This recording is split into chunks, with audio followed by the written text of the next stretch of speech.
Hey story enthusiasts! This is another Harry bringing you another gem. In this video, we present to you what if Wednesday and Harry's Horcrux bond turned them both into immortal soul-linked partners. If you enjoy these stories as much as we enjoy sharing them, please like, subscribe, and share with your friends. Let's dive in. Chapter 1, Death Defiance. Wednesday Addams didn't remember dying the first time. She'd been too young, just 15 months old, when her heart had inexplicably stopped for 3 full minutes before kickstarting again on its own. The family doctor called it a miracle. Her mother, Morticia, called it disappointing. Wednesday herself wouldn't learn about this incident until much later. The second time, though, that one stuck with her. At 16, Wednesday stood on the edge of Raven's Gorge, the wind whipping her braided black hair against her pale face. Below her, jagged rocks jutted from churning water like teeth in a monster's maw. The drop was easily 200 feet. Fatal, by any reasonable estimate. "Are you scared?" her brother Pugsley asked, nudging her shoulder. Wednesday's expression remained perfectly blank. "I'm curious." "Bet you won't jump," he taunted, already backing away from the ledge. Wednesday didn't respond. She simply stepped forward into empty air. The fall lasted forever and no time at all. Wind rushed past her ears, her black dress flapping violently around her legs.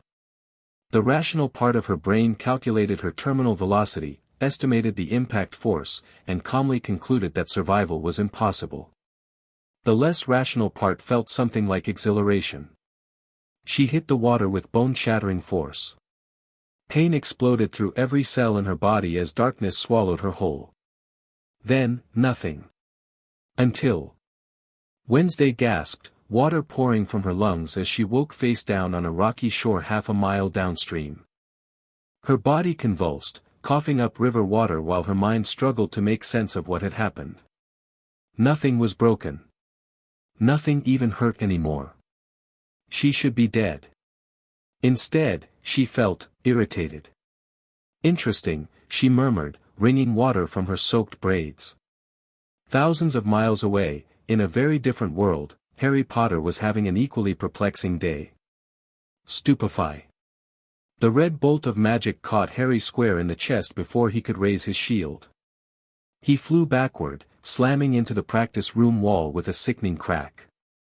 Ron Weasley lowered his wand in horror. "Bloody hell, Harry." "I didn't mean," but Harry was already getting up, rubbing the back of his head where it had connected with solid stone.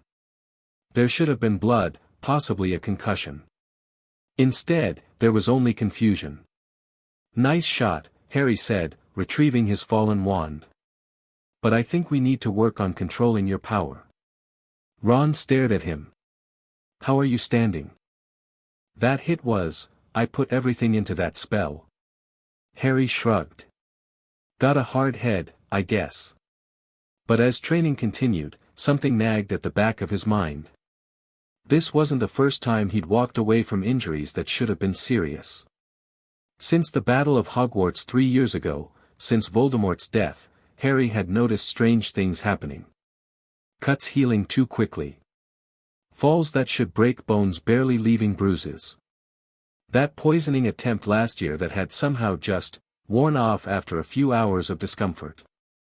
He'd brushed it all off as lingering magic from his confrontation with Voldemort, or perhaps some unknown property of being Master of Death, even though he'd discarded the Resurrection Stone and rarely used the Elder Wand or Invisibility Cloak anymore.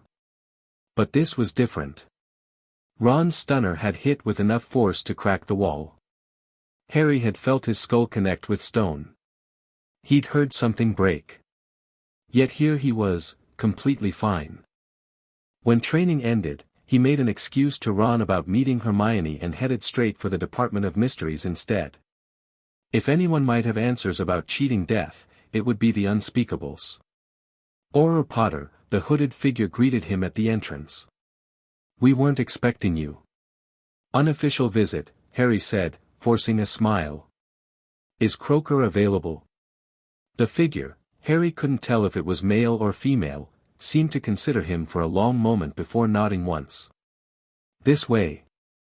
As they walked through the twisting corridors, Harry felt a strange pull in his chest. Like a hook behind his navel, similar to a port key but more persistent. More intimate somehow. He rubbed absently at his sternum, wondering if he'd bruised something after all.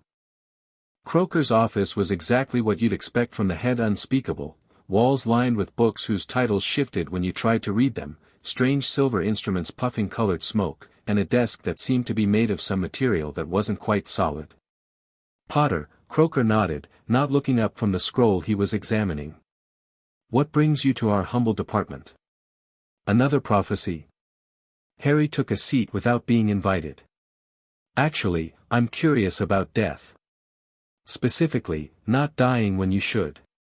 That got Croker's attention. The old wizard's eyes snapped up, suddenly sharp with interest. Explain. Harry did, detailing the incidents he'd noticed over the past 3 years and ending with today's training accident. As he spoke, the pulling sensation in his chest grew stronger, more insistent. Croker's face gave nothing away, but his fingers drummed a nervous rhythm on the strange desk. The killing curse rebounded on you twice, Potter. Once as an infant, once in the forest during the final battle. No other wizard in history has survived it at all. We always suspected there might be side effects. Like what? Immortality? Harry tried to keep his voice casual, but the word came out strangled. Not precisely, Croker replied. More like resilience. The universe tried to remove you twice and failed both times. It creates a certain magical resistance. Harry frowned. But the Horcrux is gone. Voldemort destroyed it himself. Did he? Croker asked softly. Or did he destroy a portion of it? Magic that ancient, that powerful, it leaves traces, Potter. Echoes. Perhaps. But Harry wasn't listening anymore. The pulling sensation had become painful, urgent. Something was calling to him, dragging him eastward. I need to go, he interrupted, standing abruptly. Croker's eyes narrowed. Potter, if you're experiencing unusual magical symptoms, you really should, thanks for your time, Harry called over his shoulder, already heading for the door.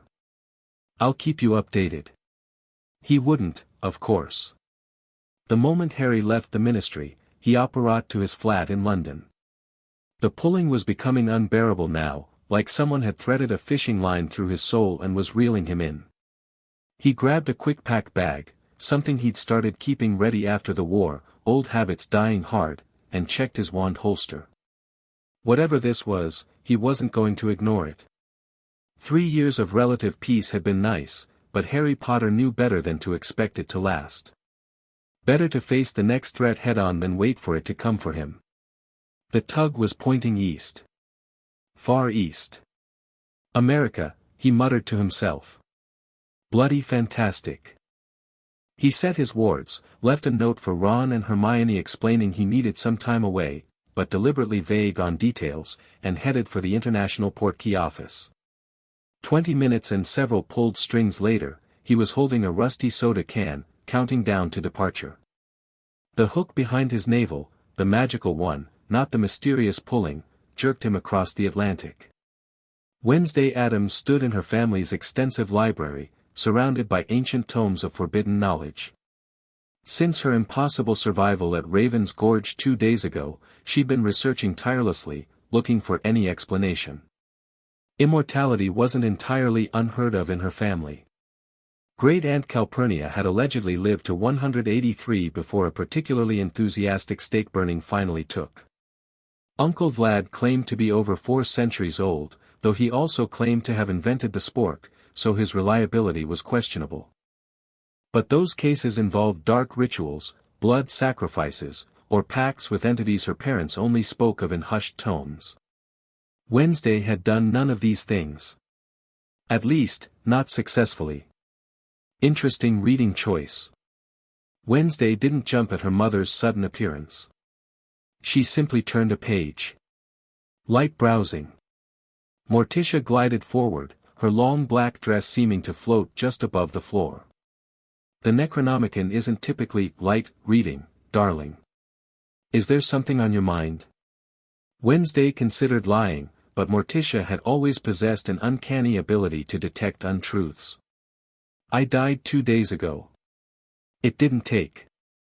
Instead of surprise, Morticia's red lips curved into a small smile. Ah.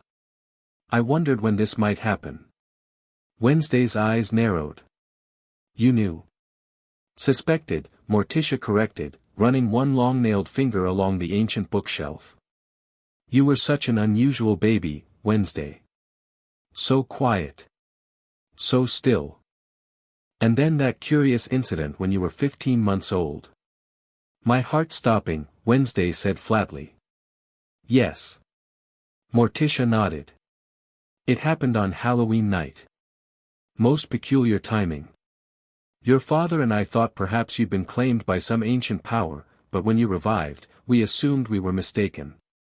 She paused, studying her daughter. Until you began showing other signs. What signs? The time you drank belladonna tea without effect. The incident with the guillotine when you were 7. The remarkable way cuts and burns vanish from your skin within hours. Morticia cupped Wednesday's cheek with cool fingers. You've always been special, my little death maiden. Wednesday pulled away from her mother's touch. That doesn't explain why. Morticia sighed. No, it doesn't. But perhaps this will help your research. She reached into her dress and withdrew a small, ancient key. The East Wing attic. The trunk with the raven's claw lock. Look for a journal bound in something that appears to be human skin. It isn't, disappointingly, merely treated goatskin, with the symbol of the Deathly Hallows embossed on the cover. Wednesday took the key, turning it over in her palm. The Deathly Hallows are a myth. So is immortality, darling. Morticia smiled enigmatically before gliding away, leaving Wednesday alone with more questions than answers. The East Wing attic was exactly as foreboding as one would hope, dust-covered furniture draped in sheets like patient ghosts, skittering sounds from unseen creatures in the corners, the occasional bat fluttering among the rafters. Wednesday found the trunk easily enough. The raven's claw lock seemed to twitch as she approached, as though the severed appendage retained some awareness. Inside, beneath layers of cursed objects and forbidden artifacts, she found the journal. The symbol on its cover, a triangle containing a circle bisected by a line, seemed to shimmer in the dim light, almost alive beneath her fingertips. As Wednesday opened the journal, a strange sensation spread through her chest, a pulling, tugging feeling that made her press her hand against her sternum. Something was coming. Someone was coming. She returned to her room with the journal, ignoring the increasingly insistent tugging sensation as she began to read. The journal belonged to Bartholomew Adams, a distant relative who had apparently spent significant time in England during the late 1600s, investigating rumors of 3 powerful magical artifacts created by death itself. The Wand of Elder, Wednesday read aloud, the Stone of Resurrection, and the Cloak of Invisibility. Together, they make their master immortal, immune to death's cold embrace. She turned page after page, absorbing Bartholomew's increasingly manic writing. He had traced the artifacts across Europe, following a trail of sudden deaths and whispered legends. Eventually, his pursuit led him to 3 wizarding brothers, the Peverills. Wednesday paused, the tugging in her chest now almost painful. Wizards. The Addams family practiced magic, of course, but it was old magic. Blood magic. Ritual magic. They didn't use wands or attend magical schools. They were witches and warlocks in the ancient sense, not the sanitized version that apparently existed alongside normal society. But according to Bartholomew, there was an entire wizarding world hidden from non-magical people, a world with its own government, schools, and laws. A world where the Deathly Hallows had been created and subsequently lost to history. The final entry in the journal was dated October 31, 1981, something tremendous has occurred in the wizarding world tonight. A killing curse has rebounded upon its caster, creating a magical anomaly unlike anything recorded. Death's power has been thwarted, and the backlash has torn a hole between dimensions.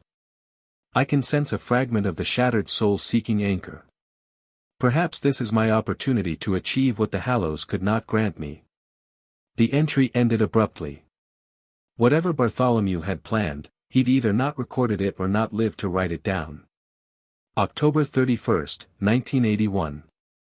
The same night Wednesday's heart had stopped as an infant. The tugging sensation suddenly intensified, nearly doubling her over. Something was very close now. She snapped the journal shut and moved to her window, staring out at the approaching storm clouds gathering over the distant cemetery that bordered Adam's property. A crack of lightning illuminated a figure standing among the gravestones, a man with messy dark hair, glasses, and a strange stick held ready in his hand. As though sensing her gaze, he looked up directly at her window. Even from this distance, Wednesday could see his eyes widen in shock. He took a step forward. Wednesday felt something inside her chest lurch in response, like a compass needle finding north. "Well," she said to the empty room, "this should be interesting." Harry Potter stood among the graves, drenched by the sudden downpour, staring up at the most bizarre mansion he'd ever seen. It made the shrieking shack look welcoming. Gothic spires twisted into the storm clouds, gargoyles leered from every corner, and the entire structure seemed to have been designed by someone with a pathological fear of right angles. Yet it wasn't the house that had stopped him in his tracks. It was the girl, young woman, really, watching him from an upstairs window. The moment their eyes met, the painful tugging in his chest had transformed into something else. A recognition. A certainty. Whatever he was looking for, she was it. Lightning flashed again, and she vanished from the window. Harry tightened his grip on his wand and moved toward the house. The iron gate swung open on its own as he approached, groaning like a dying man. "Friendly," he muttered. As Harry walked the weed-choked path to the front door, he cast detection spells under his breath. The entire property hummed with old magic, not wizard magic, something earthier, bloodier. The kind Dumbledore had sometimes mentioned with a mixture of respect and wariness. Before he could knock, the massive front door creaked open. Instead of the pale young woman, an enormous mountain of a man stood in the doorway. His suit strained across broad shoulders, and his face bore a remarkable resemblance to Frankenstein's monster.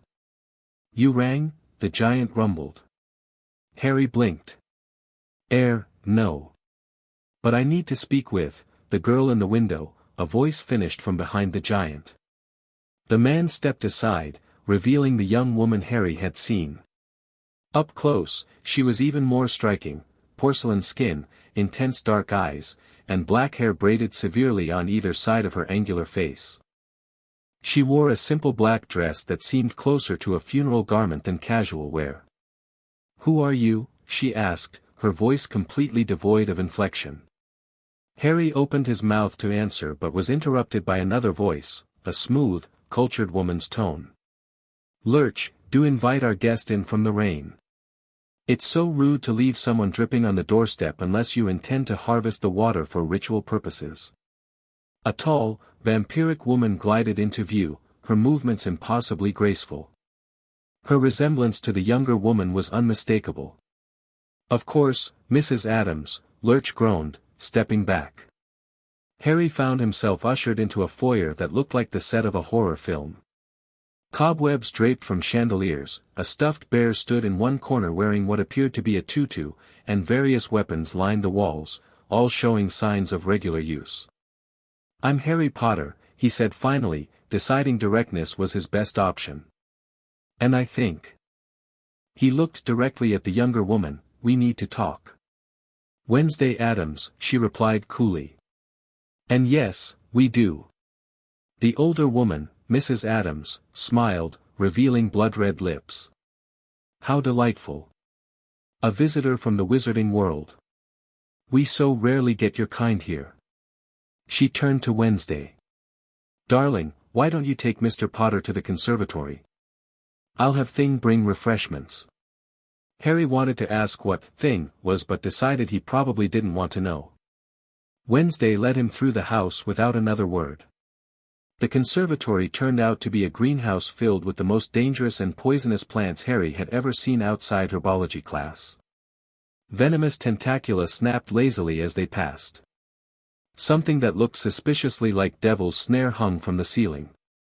In the center stood a small table with 2 chairs. "You survived something that should have killed you," Wednesday said without preamble, taking a seat. "Recently." Harry sat across from her. "So did you." 2 days ago. Raven's Gorge. 200-foot drop onto rocks. Training accident. Skull fracture against a stone wall, Harry countered. They stared at each other for a long moment. "It's been happening for years," Harry continued. "Small things at first, but getting more noticeable." Wednesday nodded once. "Same. But the fall should have been impossible to survive." "Does your chest feel it too?" "The pulling?" Harry asked. "Yes. It led me to you." A small, disembodied hand scuttled onto the table between them, carrying a tray with 2 steaming cups. Harry jumped slightly but managed not to draw his wand.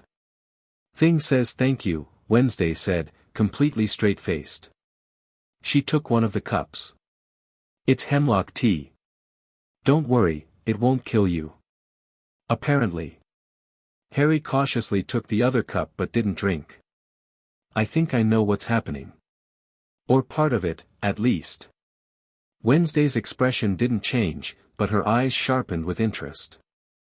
"Have you ever heard of a Horcrux?" Harry asked. "No. But I have heard of the Deathly Hallows." Now it was Harry's turn to be surprised. He instinctively touched the moleskin pouch around his neck, where the Elder Wand and Resurrection Stone still resided, despite his better judgment. "You have them," Wednesday observed. "Interesting. How do you know about the Hallows?" Harry asked, ignoring her accurate deduction. Wednesday pulled Bartholomew's journal from a pocket in her dress that seemed too small to contain it. Family Research. October 31, 1981. Something happened in your world that affected mine. Harry felt a chill that had nothing to do with the greenhouse's damp air. Voldemort tried to kill me. The curse rebounded. Part of his soul, tore loose and attached to you, Wednesday finished. Creating a Horcrux, whatever that is. But some of it went further. She pressed a hand to her chest. Some of it found me. That's impossible, Harry said automatically. Horcruxes require ritual. Murder. Specific spells. Does normal wizard magic work like that? Wednesday asked, sipping her tea. Neat. Predictable. Rule-bound? Harry thought about his entire magical education. More or less. Our magic doesn't. Wednesday gestured around them. The Addams family practices older arts. Blood magic. Soul magic. Magic that follows intent more than instruction. Like when my mother sacrificed herself to protect me, Harry murmured. Wednesday nodded. A soul fragment, cast loose by violence, seeking anchor. My family has always attracted darkness. Something in our bloodline called to it. And now we can't die, Harry concluded. Apparently not. The implications hung between them. Harry had spent his entire adolescence facing death, accepting it, even walking willingly toward it in the forest.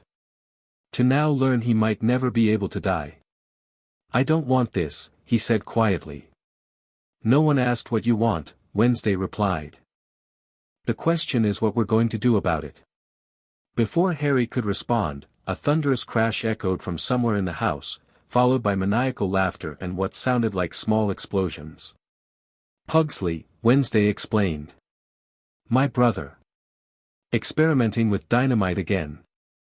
Harry was about to ask why anyone would let a child play with explosives when the doors to the conservatory burst open.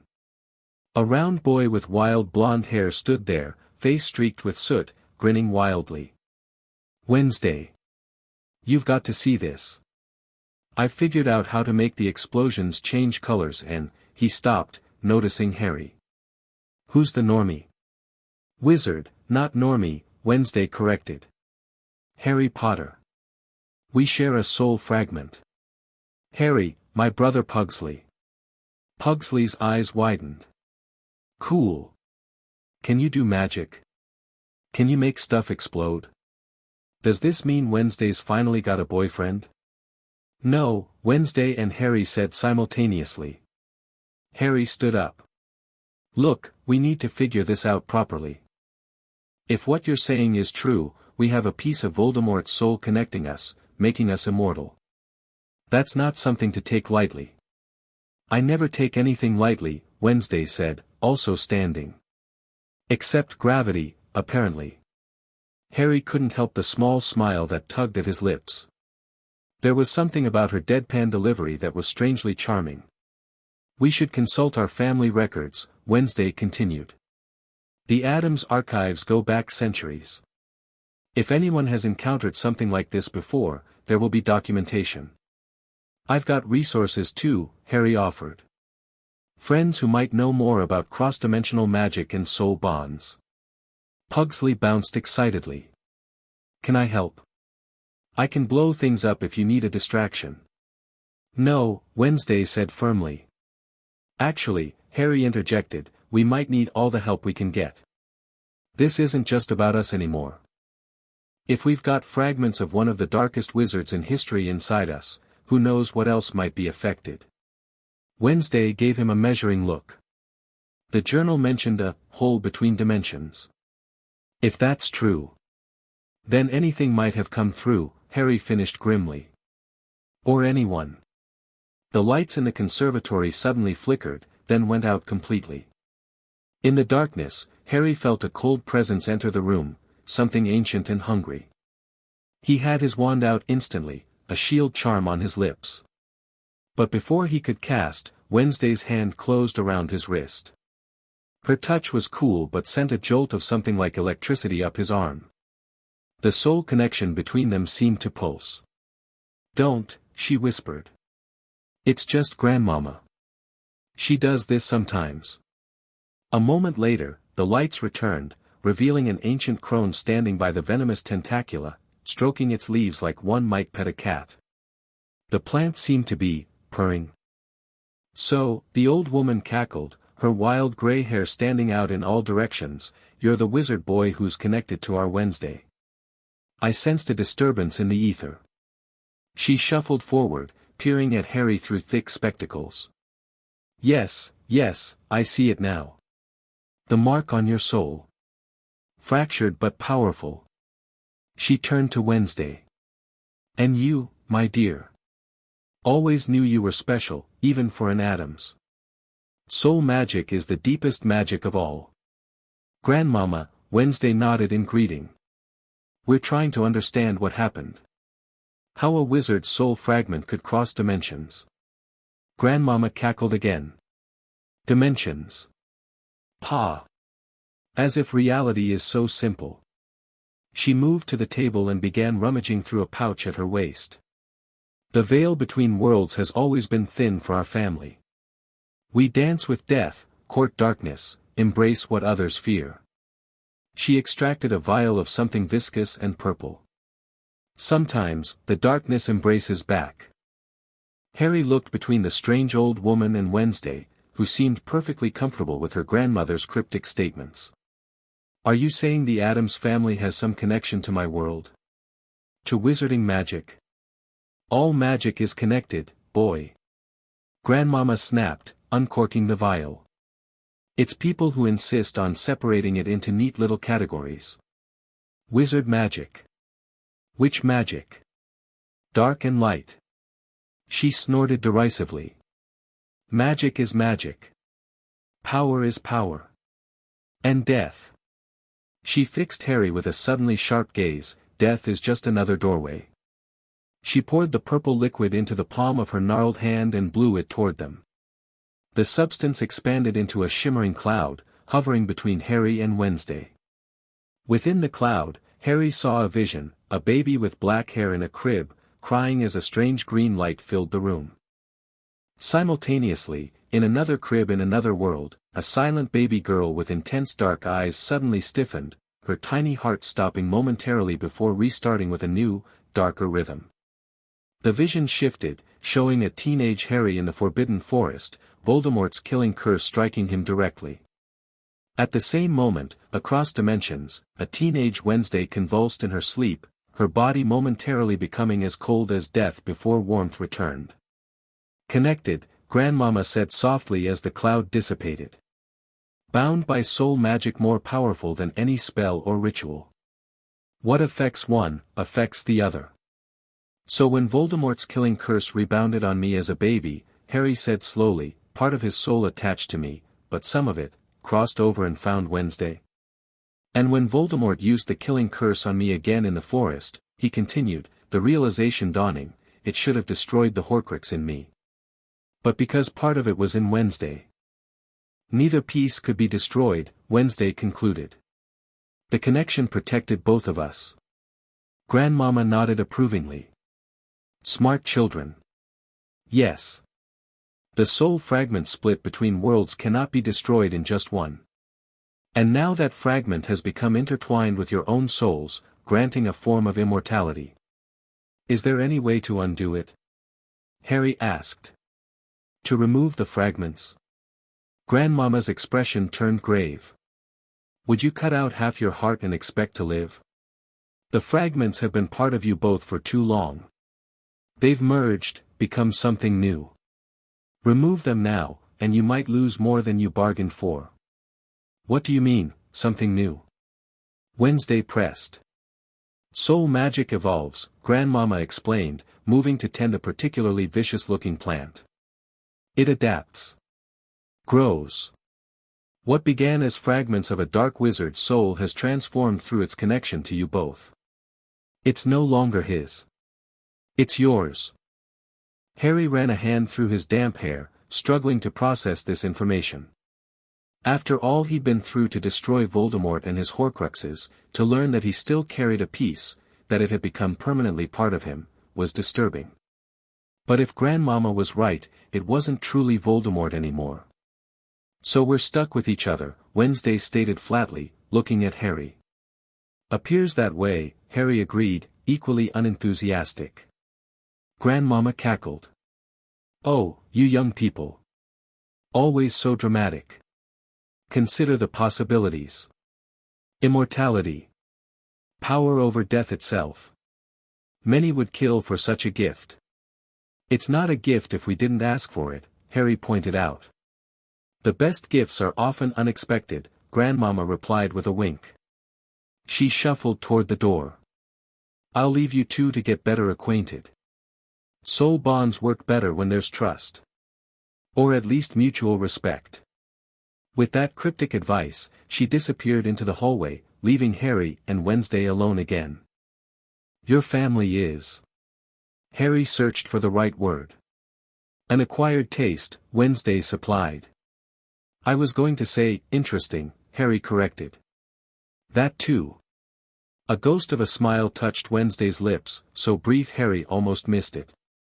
The moment was interrupted by a sound like thunder directly above the greenhouse.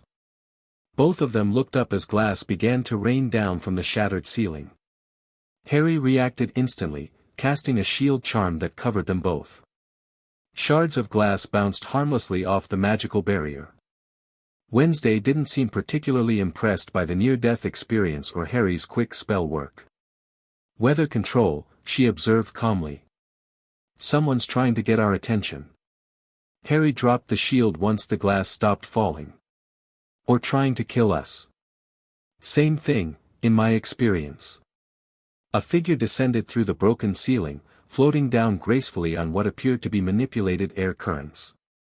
A man in an impeccable charcoal suit landed lightly among the broken glass, his silver hair perfectly coiffed despite the wind and rain still pouring in through the roof. Mr. Potter. Miss Adams. His voice was cultured, pleasant, the kind of voice that could sell you something deadly while making you thank him for it. How convenient to find you both together. Saves me the trouble of hunting you down separately. Harry kept his wand trained on the stranger. And you are? The man smiled, revealing teeth that seemed just slightly too perfect. Corvus Blackwood, at your service. Collector of rare magical curiosities. He looked between them, eyes gleaming with undisguised interest. And you two are perhaps the rarest I've ever encountered. Wednesday stepped forward, seemingly unconcerned by the threat Blackwood presented. You broke our greenhouse. Blackwood waved a dismissive hand. A trifling matter, easily remedied. With a gesture, the glass fragments rose from the ground, reforming into the ceiling panels they'd once been. The rain stopped instantly, though the storm could still be heard raging outside. Impressive, Harry admitted grudgingly. A mere parlor trick, Blackwood replied. Nothing compared to what you two can do together. A cross-dimensional soul bond, forged through the most powerful dark magic of the age. Immortality without ritual or sacrifice. He took a step closer, and Harry tensed. Do you have any idea how extraordinary you are? We're beginning to get the picture, Wednesday said dryly. What do you want? Blackwood spread his hands in a gesture of openness. To study you, of course. To understand the magic that binds you. To help you harness its potential. Harry didn't lower his wand. And why would we let you do that? Because, Mr. Potter, Blackwood's smile turned predatory, you have no idea what you're dealing with. This bond between you is unprecedented, unpredictable. Without proper guidance, who knows what might happen? Spontaneous magical discharge. Deteriorating physical forms. Madness. He looked between them. I can help you control it. Or you could try to control us, Wednesday countered. Blackwood's laugh was pleasant but held no warmth. Perceptive, Miss Adams. As expected from your lineage. He adjusted his cuffs casually. But consider this, immortality without knowledge is just an eternity of confusion. I offer understanding. At what price? Harry asked. A reasonable period of observation and testing. Nothing invasive, I assure you. Wednesday and Harry exchanged glances. Something passed between them, not words, but a feeling, a shared skepticism. We'll consider your offer, Harry said finally. Blackwood's smile widened. Excellent. I'll leave you my card. He produced an elegantly engraved business card from thin air and placed it on the table. Do contact me when you've decided. But don't wait too long. Soul bonds have a way of evolving rapidly once they've been activated. Activated? Wednesday echoed. Your meeting, Blackwood explained. The physical proximity has jump-started the dormant connection. You'll start noticing changes soon. Shared thoughts. Emotional bleed-through. Enhanced magical abilities when together. His eyes gleamed with scientific interest. Fascinating process, really. With a slight bow, he rose into the air on another controlled gust of wind. 3 days, Mr. Potter, Miss Adams. After that, I may need to take a more direct approach to securing your cooperation. He vanished through the repaired ceiling, somehow passing through the glass without breaking it. The moment he was gone, Harry turned to Wednesday. We can't trust him. Obviously, she agreed. No one smiles that much without ulterior motives. We need to know more before we decide anything, Harry continued, pacing among the plants. About this bond, about Blackwood, about each other, Wednesday finished, watching him carefully. Harry stopped pacing. She was right. They were apparently bound together for eternity, yet they were still strangers. I died once, Harry offered. Properly died, I mean. Walked willingly to my death to defeat Voldemort. Wednesday's eyebrows rose slightly, the most expression he'd seen from her yet. What was it like? Peaceful, Harry admitted. Like falling asleep. I spoke with Dumbledore, my old headmaster, in some version of King's Cross Station. Then I chose to come back. Wednesday nodded thoughtfully. I've tried to die 17 times. Mostly experiments. This was the first time it should have been certain. Harry stared at her. You've tried to die. On purpose? Death is fascinating, she said simply. The ultimate unknown. And now neither of us can reach it, Harry noted with a touch of irony. A predicament, Wednesday agreed. They stood in silence for a moment, the storm still raging outside though the greenhouse was now protected from it. We should test Blackwood's claims, Wednesday suddenly suggested. About enhanced abilities when together. Harry considered this. That makes sense. If we're going to understand this bond, we need to know exactly what it does. Try something difficult, Wednesday instructed. Something you normally couldn't do. Harry thought for a moment, then raised his wand. Expecto Patronum, he cast, focusing on, well, not a particularly happy memory, but the simple relief of finally understanding what had been happening to him. The stag that erupted from his wand was unlike any Patronus he'd ever cast before. It was massive, powerful, and instead of silver white, it glowed with a strange dark iridescence, like oil on water. It pranced around the greenhouse, seemingly more substantial than a normal Patronus. That's different, Harry said quietly. Wednesday watched the stag with undisguised interest. My turn. She closed her eyes and extended her hands. Harry had expected her to pull out a wand, but apparently the Addams family practiced wandless magic. The temperature in the greenhouse plummeted. Frost spread across the glass walls and ceiling. Plants shriveled and recoiled. From Wednesday's outstretched fingers, tendrils of darkness emerged, coalescing into a shape that resembled a raven, but formed of pure shadow rather than light. The shadow raven circled the stag Patronus, the two magical constructs seeming to recognize each other. They touched, briefly merged, then separated again, both growing stronger in the process. Interesting, Wednesday murmured. Harry could feel the power flowing between them, a circuit completing. It wasn't dark, exactly, not like the corrupting influence of a Horcrux. It felt more primal. Elemental. Like tapping into magic at its source. We need to be careful with this, he warned. Power like this, it could be addictive. Wednesday dismissed the shadow raven with a flick of her fingers, and Harry allowed his Patronus to fade. The greenhouse temperature gradually returned to normal. Blackwood wants this power, she observed. Wants to study it, control it. Maybe harness it for himself. Which means others will too, once they discover what we can do, Harry added grimly. I've spent enough time being hunted for my magical connections. Then we need to understand it before anyone else does, Wednesday concluded. Master it ourselves. Harry nodded. Agreed. But we do it our way, not Blackwood's. The Addams family library has centuries of information on soul magic, Wednesday offered. We start there. And I have contacts in the Department of Mysteries, Harry added. People I trust who might have insight into cross-dimensional magic. They looked at each other, two reluctant partners bound by circumstances beyond their control. Harry saw something shift in Wednesday's dark eyes, not warmth, exactly, but perhaps a tentative acceptance.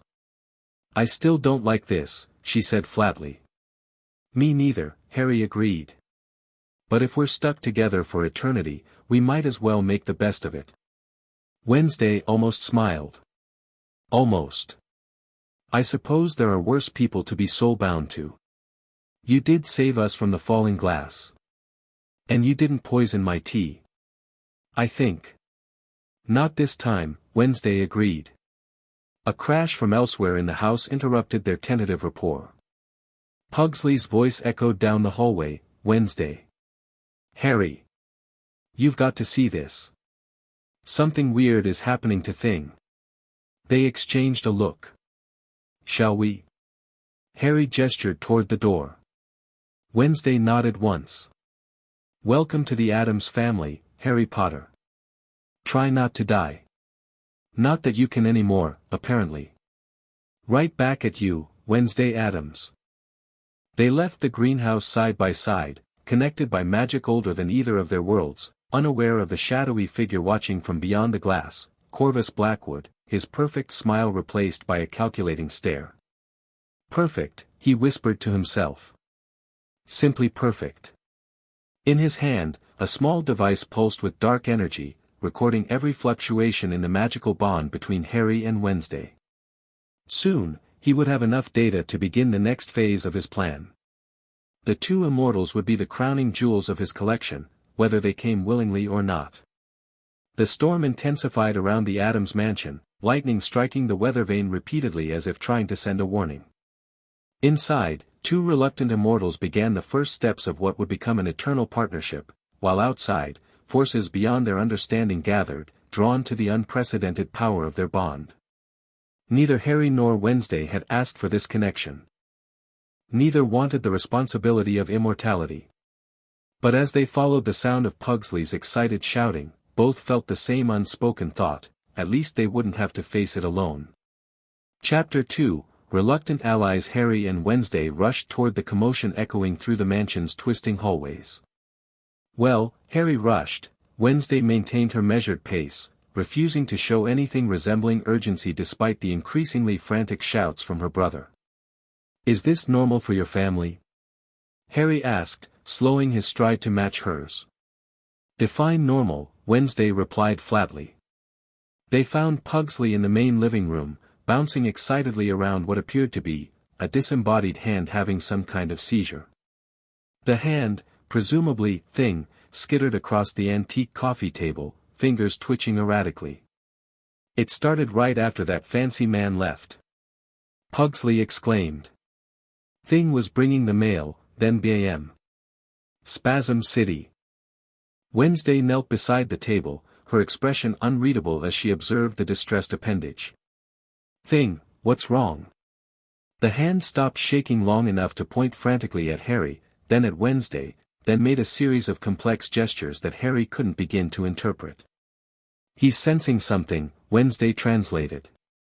A disturbance. Magic building around us. Harry instinctively drew his wand, scanning the room for threats. Blackwood? No. Wednesday placed her pale hand next to Thing, who immediately climbed onto her palm. Thing says it's coming from us. The connection is evolving. As if on cue, Harry felt a sudden rush of foreign emotions, cold curiosity, cautious interest, and beneath it all, a strange excitement that definitely wasn't his. He staggered slightly, catching himself on the arm of a chair that looked like it was made from an actual electric chair. You feel it too, Wednesday observed, not a question. Your emotions, Harry confirmed. At least, I think they're yours. Unless I've suddenly developed a fascination with deadly nightshade and execution devices. Thing jumped from Wednesday's palm and scuttled up her arm to tap urgently at her shoulder. What's it saying? Harry asked. He, Wednesday corrected. Thing is a he. And he's warning us. The connection is becoming visible to magical entities. We're lit up like beacons. Pugsley bounced on his heels. Cool. Like a supernatural lighthouse. More like a target, Harry grimaced. If Blackwood can track this energy signature. So can others, Wednesday finished. A soft throat clearing drew their attention to the doorway, where Morticia Addams stood with her husband, a stocky man with a pencil mustache and a maniacal gleam in his eye. Wednesday, darling, aren't you going to introduce us to your soulbound partner? Morticia glided forward, extending a slender hand to Harry. I'm Morticia Addams, and this is my husband, Gomez. Harry shook her cool hand. Harry Potter. Sorry about the intrusion, Mrs. Addams. Please, call me Morticia. Her red lips curved into a smile. Anyone connected to our Wednesday's soul is practically family. Gomez bounced forward, pumping Harry's hand enthusiastically. Wizard, eh? Splendid. Simply splendid. I once knew a fellow who claimed to be Merlin's third cousin. Tried to turn me into a newt. He chuckled fondly at the memory. Had to run him through with Grandfather Adams's cursed rapier. Terrible business. Father, Wednesday interrupted. We have a situation. Quickly, she explained what they'd learned about their soul connection and Blackwood's ominous interest in it. Gomez's expression grew serious. Soul collectors, eh? Nasty business. Had an uncle who collected souls, kept them in mason jars in the pantry. Exploded during a heatwave in '62. Terrible mess. We need information, Harry pressed. About cross-dimensional magic, soul bonds, anything that might help us understand what we're dealing with. Morticia nodded gracefully. The Adams archives might help, but most of our soul magic texts are theoretical rather than practical. Few have achieved what you two have, stumbled into. Cara mia, Gomez turned to his wife, eyes suddenly aflame with passion. Remember our honeymoon in Transylvania? That delightful soul-bonding ceremony with the vampire coven? Of course, mon cher. Morticia's eyes smoldered. But that was just a surface-level connection. Nothing like what Wednesday and Mr. Potter share. Wednesday cleared her throat. Focus, please. Harry felt another wave of emotions, embarrassment tinged with resignation, and realized he was picking up Wednesday's feelings about her parents' display. Sorry, he murmured to her. This must be awkward. She gave him a measuring look. You can feel that? Getting stronger by the minute, he admitted. It's intrusive. Agreed. Wednesday turned back to her parents. We need to understand this bond before Blackwood or anyone else tries to exploit it. Gomez snapped his fingers. The vault. Of course. The vault? Harry asked. Family sanctum, Wednesday explained. Where we keep our most dangerous artifacts and texts. Morticia tilted her head thoughtfully. It might be dangerous, my darlings. Those texts were sealed away for good reason. We're already immortal and soul-bound to a dark wizard's fragment, Wednesday pointed out dryly. How much worse could it get? Harry had learned long ago never to ask that question, but it was too late now. The grandfather clock in the corner suddenly chimed 13 times, and all the Adamses froze. Oh dear, Morticia murmured. What? Harry gripped his wand tighter. What does that mean? Visitors, Gomez answered grimly. Uninvited ones. Blackwood? Harry guessed. Worse, Wednesday said, moving to the window and peering through the curtains. Wizards. You're kind. Harry joined her at the window. Sure enough, 4 figures in aura robes were approaching the house, wands drawn as they navigated the overgrown path. He recognized the lead figure immediately. That's Robards, head of the aura department, he said quietly. How did they find me so quickly? The connection, Wednesday replied. It's getting stronger, more noticeable. Your ministry must have detected the magical surge. I need to talk to them, Harry decided. Before this turns ugly. Wednesday raised an eyebrow. Define ugly.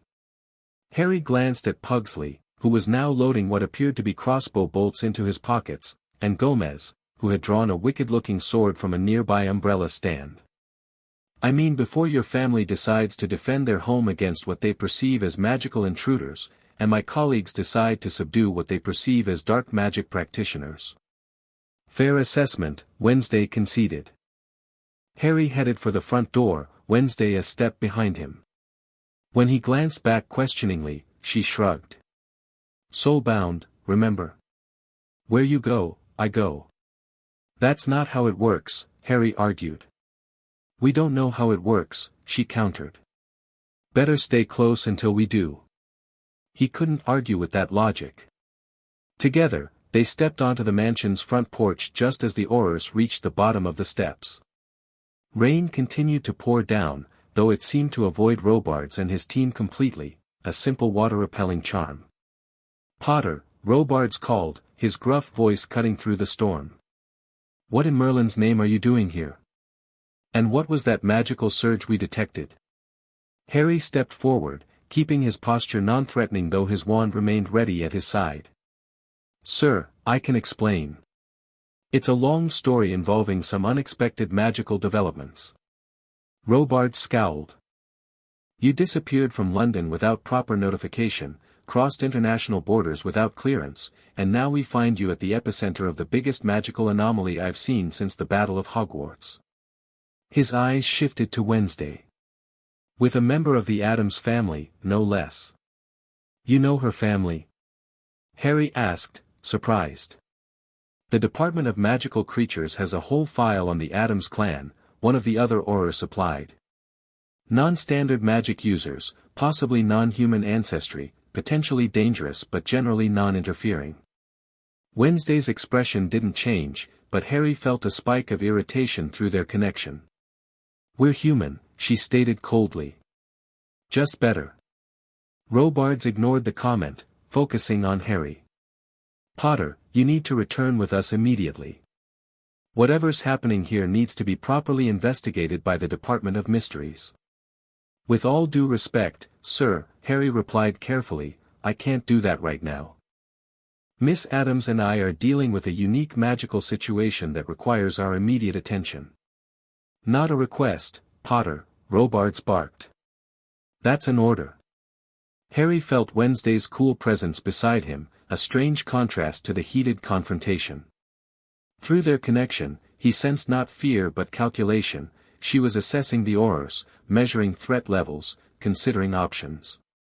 Sir, Harry tried again, I understand your concerns, but there's someone else involved, a collector named Corvus Blackwood. He's shown interest in the magical bond between myself and Miss Addams. Blackwood? The female Auror behind Robards stepped forward, her expression suddenly alert. Corvus Blackwood, the artifacts dealer. You know him? Wednesday asked. The department's been tracking him for years, she explained. He deals in restricted magical items, specializes in objects with soul-affecting properties. Slippery as an eel, never enough evidence to bring him in. Harry exchanged a glance with Wednesday. That fits. He approached us about studying our condition. Robards' scowl deepened. All the more reason you both need to come with us. If Blackwood's involved, the situation is even more dangerous than I thought. Harry felt the familiar frustration rising, the sensation of being managed, controlled, pushed around by bureaucracy and protocol. He'd had enough of that to last a lifetime. I'm not coming in, he said firmly. Not until Wednesday and I understand what's happening to us. Blackwood gave us 3 days before he takes a more direct approach. We intend to use that time. Potter, Robards started, his tone warning. No, Harry cut him off. I've earned enough credit with the Ministry to be trusted on this. You can either help us or leave us to handle it ourselves, but we are not coming in to be studied like specimens. Through the connection, Harry felt a flicker of something from Wednesday, approval. Respect. It vanished too quickly to identify. Robards and his team exchanged glances. The female Auror who'd recognized Blackwood's name stepped forward. Sir, if Blackwood's involved, perhaps we should. Whatever she was about to suggest was cut off by a blinding flash of light from above. Everyone looked up to see a tear opening in the stormy sky, a vertical slash of crackling energy that widened like a wound. Move! Harry shouted, grabbing Wednesday's arm and pulling her back toward the house as something massive began to emerge from the rift. The Aurors scattered, wands raised as a creature pushed through the dimensional tier, something that resembled a giant serpent but with too many eyes and limbs that shouldn't exist on a snake. What is that? The female Auror cried. Dimensional breach, Wednesday stated calmly, as though identifying a particularly interesting bug. The connection between us is weakening the barriers between worlds.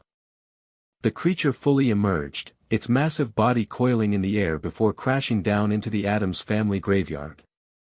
Headstones shattered under its weight as it oriented itself, dozens of eyes blinking independently before focusing on the two groups of humans. Fascinating, Wednesday murmured. A transdimensional basilisk variant. Less fascination, more action.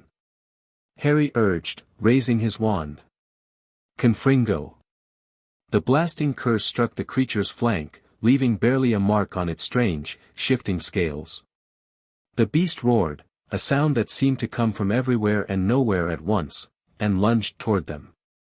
The Aurors sprang into coordinated action, firing spells that bounced harmlessly off the creature's hide. Robards bellowed orders, trying to establish a containment perimeter. Conventional magic won't work, Wednesday observed, watching the ineffective assault. It's not fully in this dimension. Harry felt frustration rising. Then what will work? Before Wednesday could answer, the front door burst open behind them. Gomez Adams charged out, sword raised, with Pugsley right behind him wielding what appeared to be a medieval flail. Stand back, children. Gomez shouted gleefully. I've waited years for a good dimensional beast hunt. Morticia glided out after them, carrying a crossbow loaded with a strange glowing bolt. Remember, darling, aim for the eyes. All 23 of them. The Adams family charged into battle without hesitation, Gomez letting out a war cry that sounded suspiciously like a flamenco call. The Aurors watched in stunned disbelief as the seemingly normal, if eccentric, family engaged the monster with practiced ease. Your family hunts transdimensional creatures often? Harry asked, oddly impressed. Third Tuesday of every month, Wednesday replied. Usually we have to summon them ourselves. The beast thrashed as Gomez's enchanted blade actually managed to pierce its hide, black ichor spraying across the gravestones. Pugsley's flail connected with one of its eyes, causing the creature to rear back in pain. We should help, Harry decided, raising his wand again. Wednesday caught his wrist. Not like that. Remember what happened in the greenhouse? Our magic is different when combined. She was right. Harry nodded, lowering his wand slightly. What do you suggest? Instead of answering, Wednesday placed her hand over his on the wand. The moment their skin touched, Harry felt a surge of raw power, wild, ancient magic that seemed to bypass the normal channels he was accustomed to. Focus on the intent, Wednesday instructed, her voice low and intense. Not the words or movements. Just the pure desire to banish it back to its dimension. Harry closed his eyes, feeling their magics intertwine. It wasn't like any spell he'd cast before. There were no incantations, no precise wand movements, just raw will channeled through their connected power. He felt Wednesday's magic, cold, precise, ancient, twining with his own more structured power. Together, they created something entirely new. Harry opened his eyes to see their combined magic manifesting as a swirling vortex of dark iridescence, the same oil-slick coloration as his enhanced Patronus. The vortex shot toward the creature, engulfing it completely. The beast writhed within the magical cyclone, its body stretching and distorting as though being pulled from multiple directions at once. A sound like reality tearing filled the air, and then, with a thunderous implosion, both the vortex and the creature vanished. The sudden silence was broken only by the continuing rainfall and Gomez Adams' disappointed sigh. Ah, just when it was getting fun, he pouted, lowering his now ichor-covered sword. The Aurors stared at Harry and Wednesday, wands still raised but expressions uncertain. Robards looked somewhere between impressed and terrified. What, he said slowly, was that? Harry realized he and Wednesday were still connected, his hand on his wand, her hand on his. He could feel her pulse through the contact point, steady and calm despite what they'd just accomplished. That, Wednesday replied for both of them, was why we need time to understand our connection before submitting to ministry examination. Robards holstered his wand with a grimace. Potter, a word. Harry reluctantly released his connection with Wednesday, immediately feeling the loss of her magic intertwining with his. He followed Robards a few paces away, though he suspected Wednesday could still sense his emotions regardless of distance. That display, Robard said quietly, was unlike any magic I've ever seen an aura perform. It wasn't just me, Harry pointed out. It was both of us. That's precisely my concern. Robards ran a hand over his face, suddenly looking tired. Potter, you've always been exceptional. But this, a soul bond with an atoms, dimensional rifts, creatures from beyond, this is beyond even your usual level of complications. Harry couldn't argue with that assessment. Sir, I know it's unusual. Robards barked a laugh. It's unprecedented. And potentially catastrophic. That rift didn't open randomly. Your bond is affecting the fabric of magical reality. Harry glanced back at Wednesday, who was calmly watching her brother attempt to collect samples of the creature's ichor while Morticia advised on proper preservation techniques. All the more reason we need to understand it, Harry argued. But on our terms, not as lab rats for the Department of Mysteries. Robard studied him for a long moment. 3 days, Potter. That's all I can give you before I'm required to report this fully. And I'm leaving Auror with you. He nodded toward the female Auror who had recognized Blackwood's name. Sir, Harry began to protest. Non-negotiable, Robards cut him off. Chen specializes in magical artifacts and has been tracking Blackwood for years. She'll be an asset, not a handler. He lowered his voice. And she'll keep me informally updated, which buys you time before the official paperwork starts. It was a compromise, and probably the best Harry could hope for. Thank you, sir. Robards nodded grimly. Don't make me regret this, Potter. 3 days to get a handle on whatever this is. He glanced at the Addams family, who were now animatedly discussing the best way to cook a transdimensional basilisk. And try not to destroy reality in the process. No promises, Harry replied, only half joking. Robards gathered the other 2 Aurors and, with a final warning look, disapparated with a crack that was almost lost in the ongoing thunder. Auror Chen approached Harry, extending her hand. Mei Chen. I've heard a lot about you, Auror Potter. Harry shook her hand. Just Harry is fine. And apparently, I'll be hearing a lot about Corvus Blackwood from you. Chen nodded, her sharp eyes taking in the Addams mansion and its unusual inhabitants. I've been tracking his activities for 3 years. If he's interested in your soul bond, it's not for benevolent research purposes. Shocking, Wednesday deadpanned, joining them. The man who broke into our greenhouse and threatened us isn't trustworthy. Chen's lips twitched slightly. You must be Wednesday Addams. I've read your family's file. How flattering, Wednesday replied. We have our own file on your ministry. It's filed under bureaucratic nuisances. Rather than being offended, Chen actually smiled. Fair enough. But right now, we have aligned interests. Blackwood's dangerous, and whatever's happening between you two has caught his attention. And yours, Harry pointed out. Chen nodded unapologetically.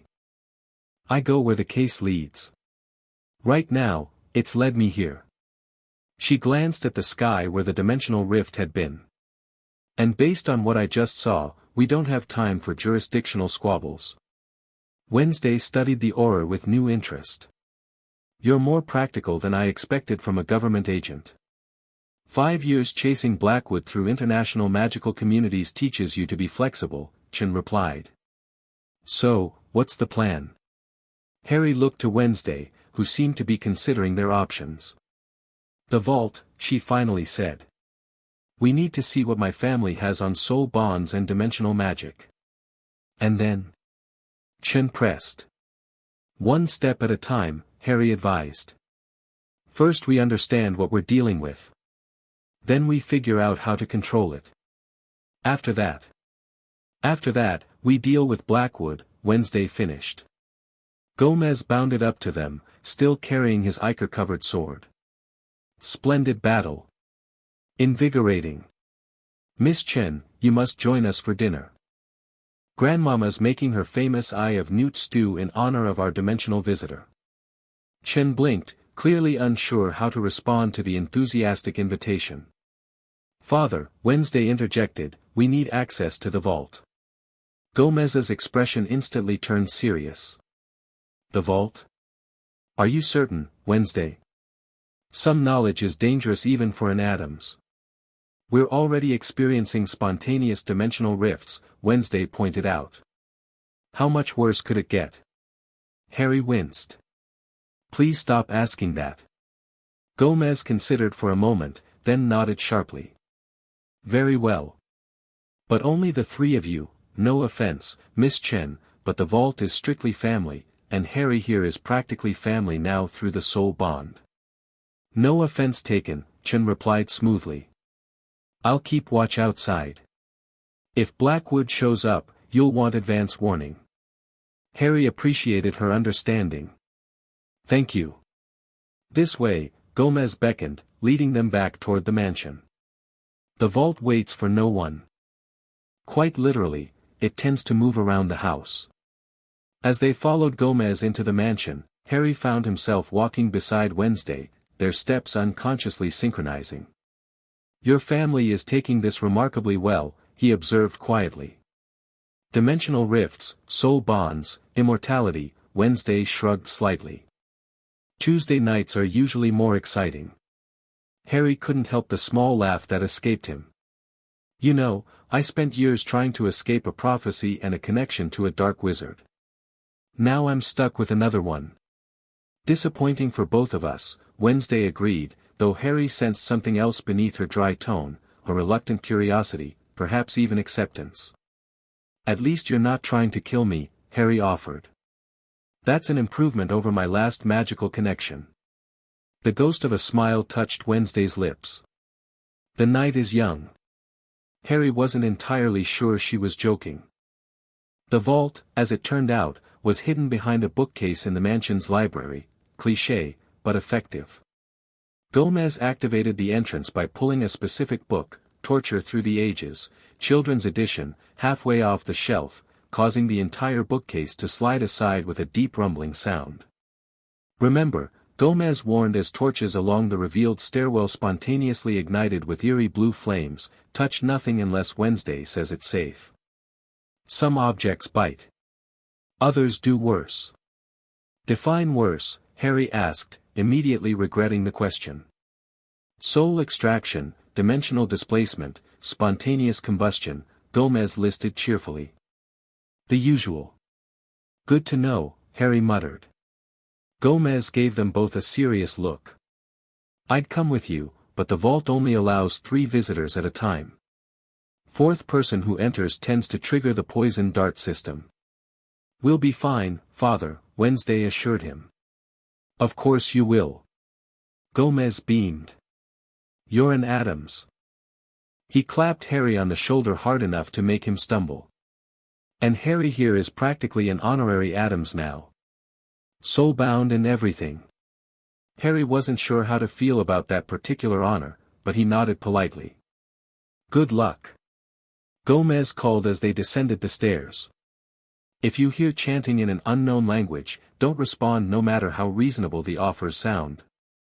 The staircase wound deep beneath the mansion, torches igniting ahead of them and extinguishing behind, creating a constantly moving bubble of blue light. The air grew colder, heavier with each step, and Harry felt the magic around them changing, becoming older, wilder. Your family has quite the security system, Harry observed, breaking the silence. This isn't security, Wednesday replied. It's atmosphere. The real defenses start at the bottom. As if on cue, they reached the final step and faced a massive iron door covered in strange symbols that seemed to move and rearrange themselves when Harry tried to focus on them. Blood lock, Wednesday explained, drawing a small silver knife from her dress pocket. Harry had seen enough blood magic during the war to be wary. Is that safe? Define safe, Wednesday echoed his earlier question as she calmly sliced her palm and pressed it against the center of the door. The symbols flared red, crawling across her hand and up her arm like living tattoos before fading away. The door remained closed. It needs your blood too, Wednesday said, offering him the knife. The vault recognizes our connection. It won't open for just one of us now. Harry hesitated only briefly before taking the knife. After everything he'd been through, a little blood magic hardly seemed worth worrying about. He cut his palm and pressed it beside Wednesday's handprint. The sensation was immediate and intense, like being submerged in ice water while simultaneously burning from within. The symbols crawled across his skin just as they had with Wednesday, but they burned like brands, ancient magic testing, probing, judging. Then, as suddenly as it began, the sensation vanished. The door swung open silently. "Congratulations," Wednesday said dryly. "The vault accepts you." What would have happened if it didn't? Harry couldn't help asking. "You don't want to know." The vault itself was not what Harry expected. Rather than a treasure room filled with artifacts, it was a simple circular chamber with a pedestal in the center.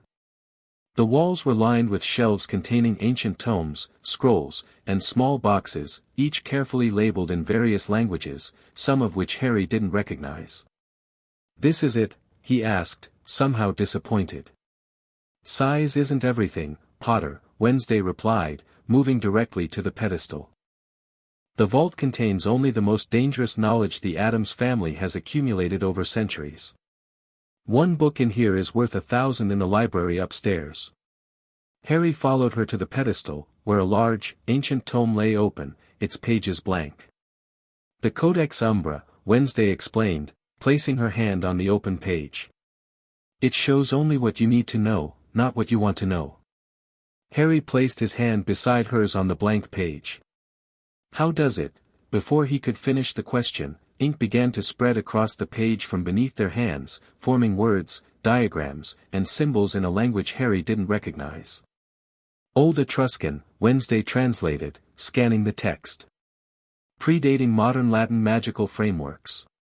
"Can you read it?" "Partially." Her dark eyes moved rapidly across the forming text. "It's describing something called an anima nexus, a soul bridge between realities." Harry leaned closer.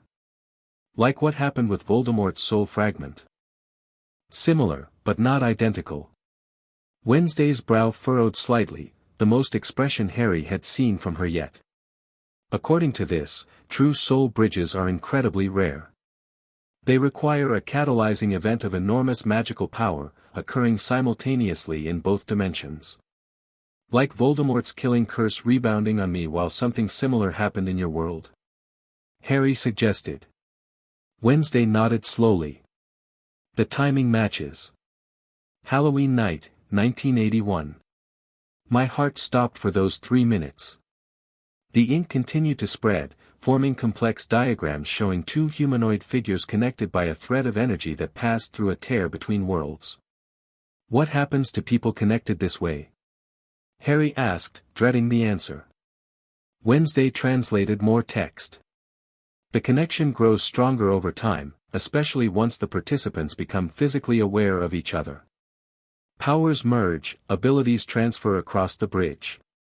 She paused, her finger tracing a particular passage. "Emotions and thoughts become increasingly shared." "We've already experienced that," Harry noted. "What else?" Wednesday fell silent, her expression unreadable as she studied the next section of text. "What is it?" Harry pressed. "According to this," she finally said, "the connection eventually leads to complete soul merger." Harry felt a chill that had nothing to do with the vault's temperature. "Meaning?" "Two become one," Wednesday translated. "Not physically, but spiritually. A new entity formed from both original souls." "That's..." Harry couldn't find the right word. "Disturbing," Wednesday supplied.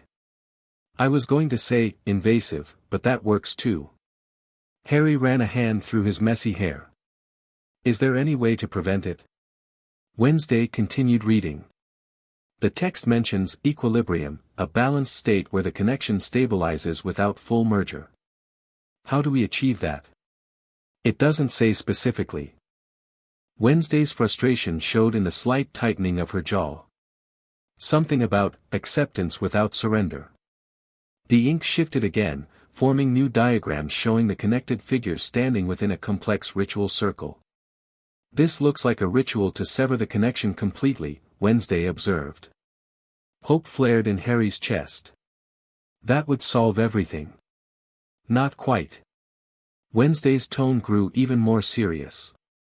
The text warns that because our connection has existed since infancy and has already begun sharing magical properties, severing it now would likely kill us both. So we're stuck with each other, Harry concluded grimly. It appears so. They stood in silence for a moment, contemplating the implications. Harry had spent his entire life having his fate decided by others, prophecies, Horcruxes, the machinations of both Dumbledore and Voldemort. To now find himself bound to yet another predetermined path was frustrating beyond words. Through their connection, he sensed similar feelings from Wednesday, a fierce independence chafing against unwanted bonds. There's more, Wednesday said suddenly, pointing to new text forming at the bottom of the page. About dimensional rifts like the one we saw outside. What about them? They're a symptom of an unbalanced connection. Our combined magic is powerful enough to tear the fabric between worlds, especially when we use it together. Great, Harry muttered. So we're walking dimensional time bombs. Unless we achieve equilibrium, Wednesday reminded him. Which we don't know how to do, Harry countered. The ink shifted once more, forming a map that Harry recognized as the eastern United States, with a glowing point marking a location in what appeared to be northern New York State. What's that? He asked. Coordinates, Wednesday replied. For something called the Nexus Sanctum. She translated more text. A place where the boundaries between dimensions are naturally thin. A focal point for soul magic. Let me guess, Harry said dryly, we need to go there to figure this out. Wednesday nodded. According to this, the sanctum contains knowledge about soul bridges that exists nowhere else. Of course it does, Harry sighed. And I suppose it's guarded by deadly traps and ancient monsters. The text doesn't specify, Wednesday replied. But given our luck so far. Right. Harry stepped back from the pedestal. So our options are, risk complete soul merger, possibly die trying to sever the connection, or journey to this Nexus Sanctum place hoping to find answers there. Concisely put, Wednesday agreed. Harry felt a headache forming. Any idea where exactly this sanctum is located? Wednesday memorized the coordinates from the map. Northern New York. Remote area in the Adirondack Mountains.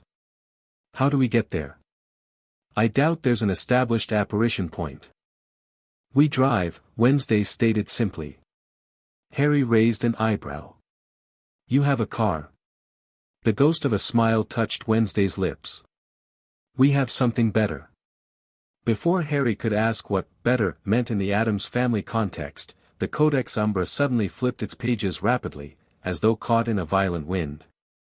New text formed, this time in blood-red ink that seemed to glisten wetly on the page. That can't be good, Harry muttered. Wednesday translated quickly, her expression growing more serious. A warning. The Nexus Sanctum opens to visitors only once every 13 years, during the lunar eclipse of the Hunter's Moon. When's the next one? Tomorrow night. Of course it was.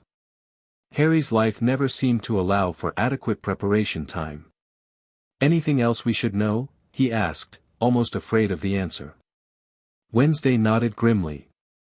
The Sanctum's knowledge comes at a price. Only those willing to sacrifice what they value most may enter and leave intact.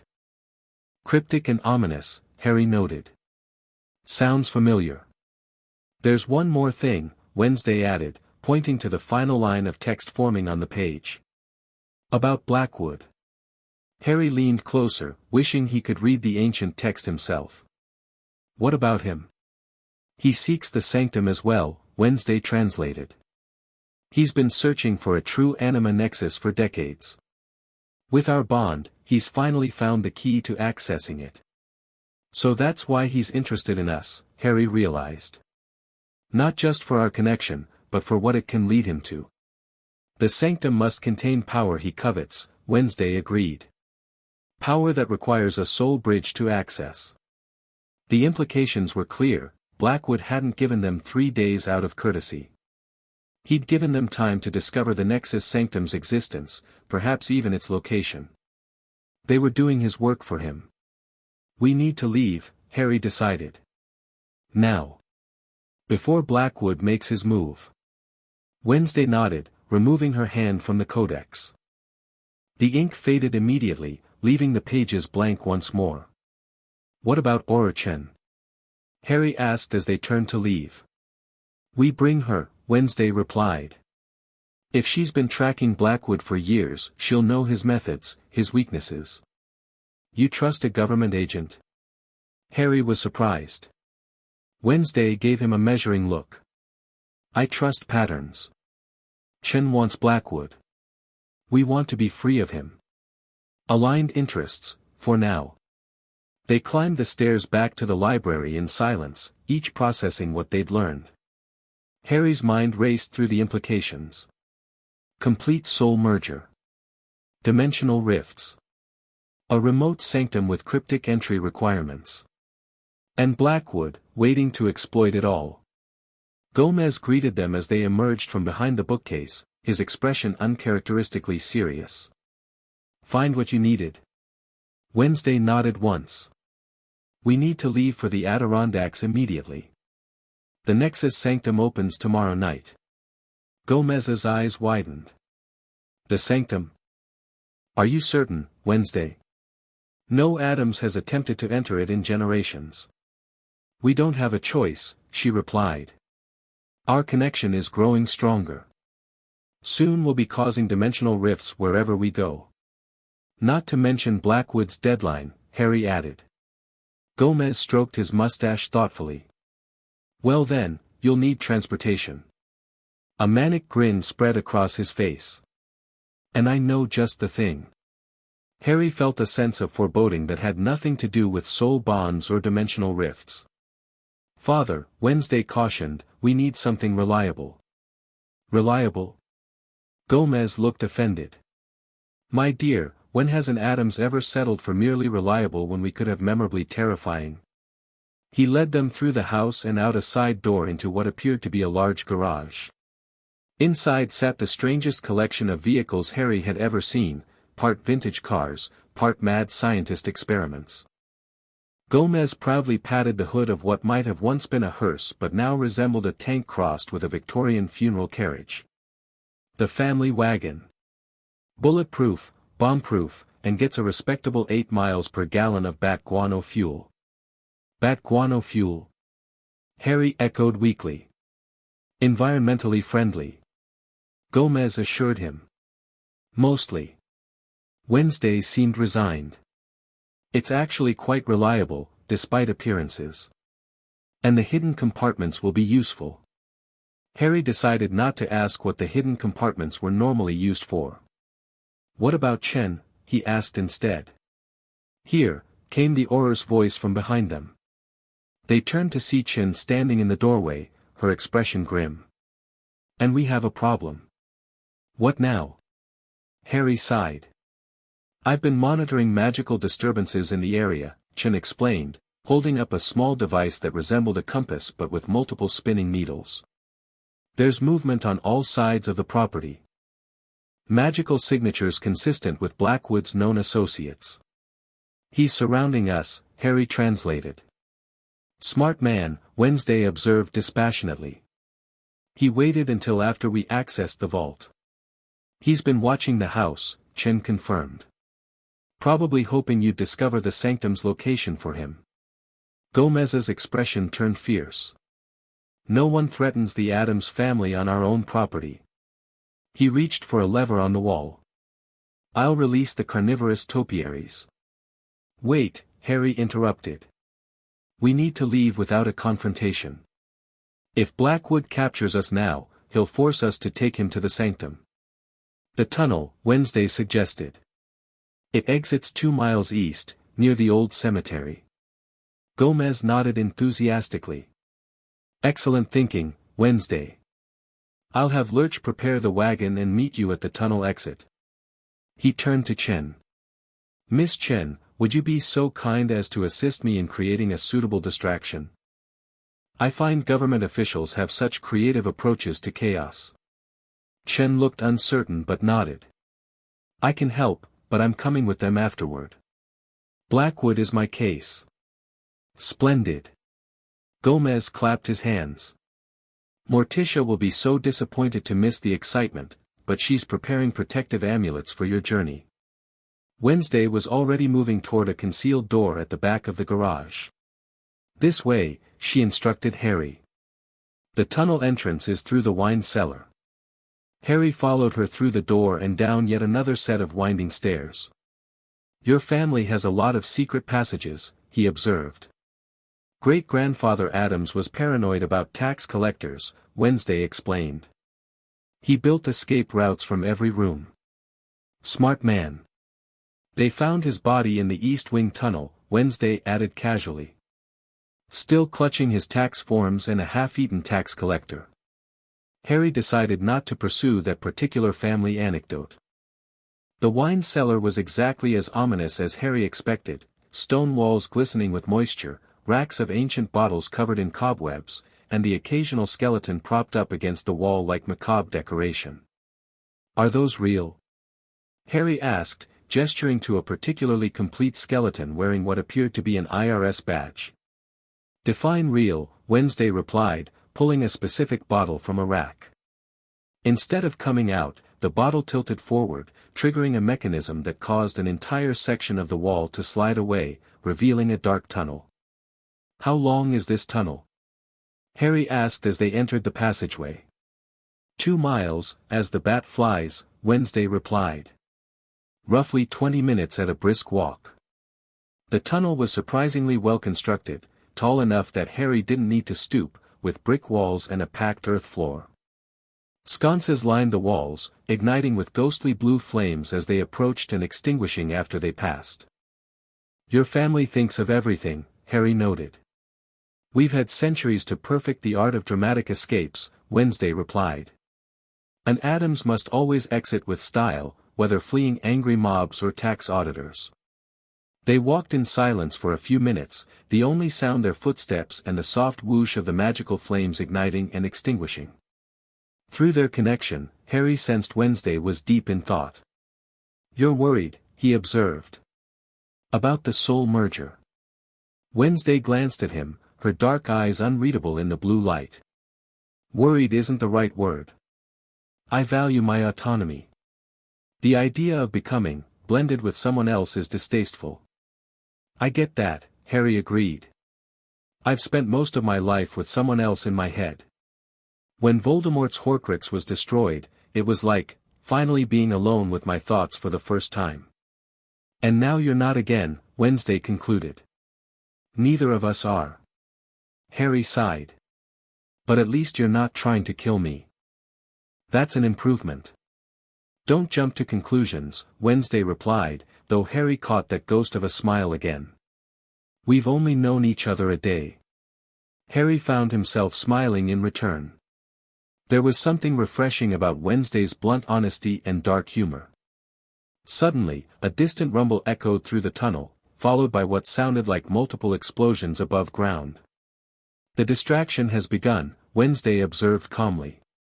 I hope Chen and your father don't overdo it, Harry worried. With my father involved, overdoing it is guaranteed, Wednesday replied. He once created a distraction for a parent-teacher conference that resulted in 3 fire trucks, a SWAT team, and the National Guard being deployed. Harry winced. What did he do? Released a swarm of carnivorous butterflies in the science lab, Wednesday answered matter-of-factly. Harmless, really, but the ensuing panic when they formed a skull-shaped cloud was quite effective. The rumbling grew louder, accompanied by what sounded like maniacal laughter echoing down from above. We should hurry, Harry suggested, quickening his pace. They continued through the tunnel, the sounds of chaos growing more distant behind them. After what felt like much longer than 20 minutes, they spotted a faint glow ahead, natural light filtering in from the tunnel exit. Almost there, Wednesday confirmed. As they approached the exit, Harry felt a sudden sharp pain in his chest, like someone had grabbed his heart and twisted. From Wednesday's slight stumble, he could tell she felt it too. "What was that?" he gasped, pressing a hand to his sternum. "The connection," Wednesday replied, her voice tight. "It's evolving faster than expected. The vault must have accelerated the process." "Great," Harry muttered. "As if we needed more complications."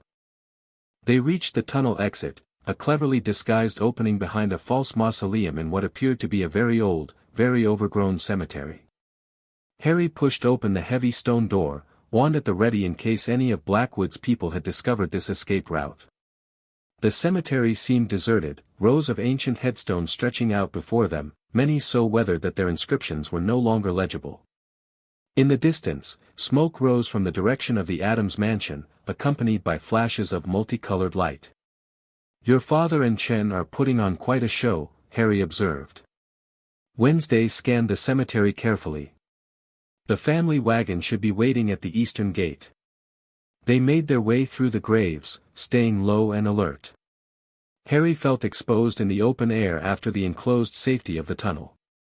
His aura training kicked in as he assessed sight lines, potential cover, and escape routes.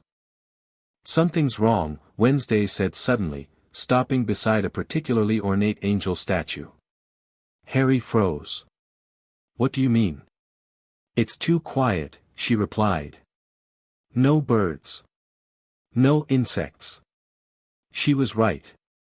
The cemetery had fallen unnaturally silent, as though all wildlife had fled. Magical dampening field, Harry realized, recognizing the telltale stillness. Someone set up wards to prevent magical detection. Or escape, Wednesday added.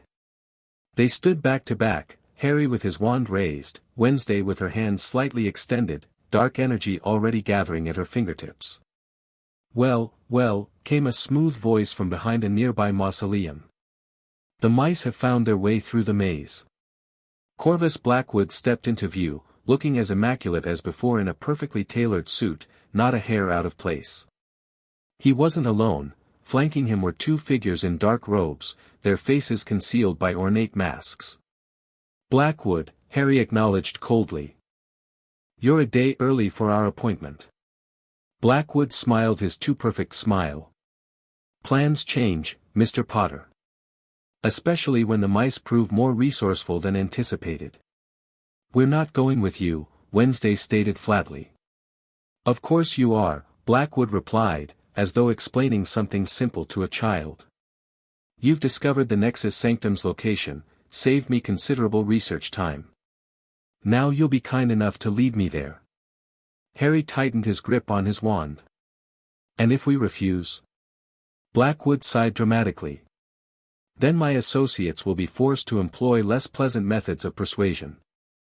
The Cruciatus curse is particularly effective, I find." The hooded figures raised their wands in unison. "Last chance," Blackwood offered. "Come willingly, and I promise to make your confinement comfortable." Harry had been in enough confrontations to know when talking was just wasting time. In one fluid motion, he pushed Wednesday down behind a gravestone and fired a silent bombarda at the ground between Blackwood and his associates. Earth and stone erupted in a deafening explosion, creating a momentary cloud of debris. Harry didn't wait to see the results, already pulling Wednesday toward the nearest cover, a large stone crypt. Spells flew through the dust cloud, jets of red and purple light striking headstones around them, shattering ancient marble. 3 against 2, Harry assessed as they ducked behind the crypt. Not terrible odds. 4 against 2, Wednesday corrected, pointing to another robed figure approaching from their right flank. Even better, Harry replied with grim humor. Keeps things interesting. Wednesday gave him a look that might almost have been approval. What's the plan? Harry peered around the edge of the crypt, quickly ducking back as a spell blasted chips of stone from the corner. We can't apparate through the dampening field, he said. We need to get to the wagon and drive out of range. Eastern gate is 50 yards that way, Wednesday pointed. Too much open ground. Harry nodded. So we clear a path. He looked at her meaningfully. Like we did with the dimensional beast. Understanding flickered in Wednesday's dark eyes. Combined magic. Exactly. Harry held out his hand, wand gripped tightly. Ready? Instead of taking his hand, Wednesday placed her palm directly against his chest, over his heart.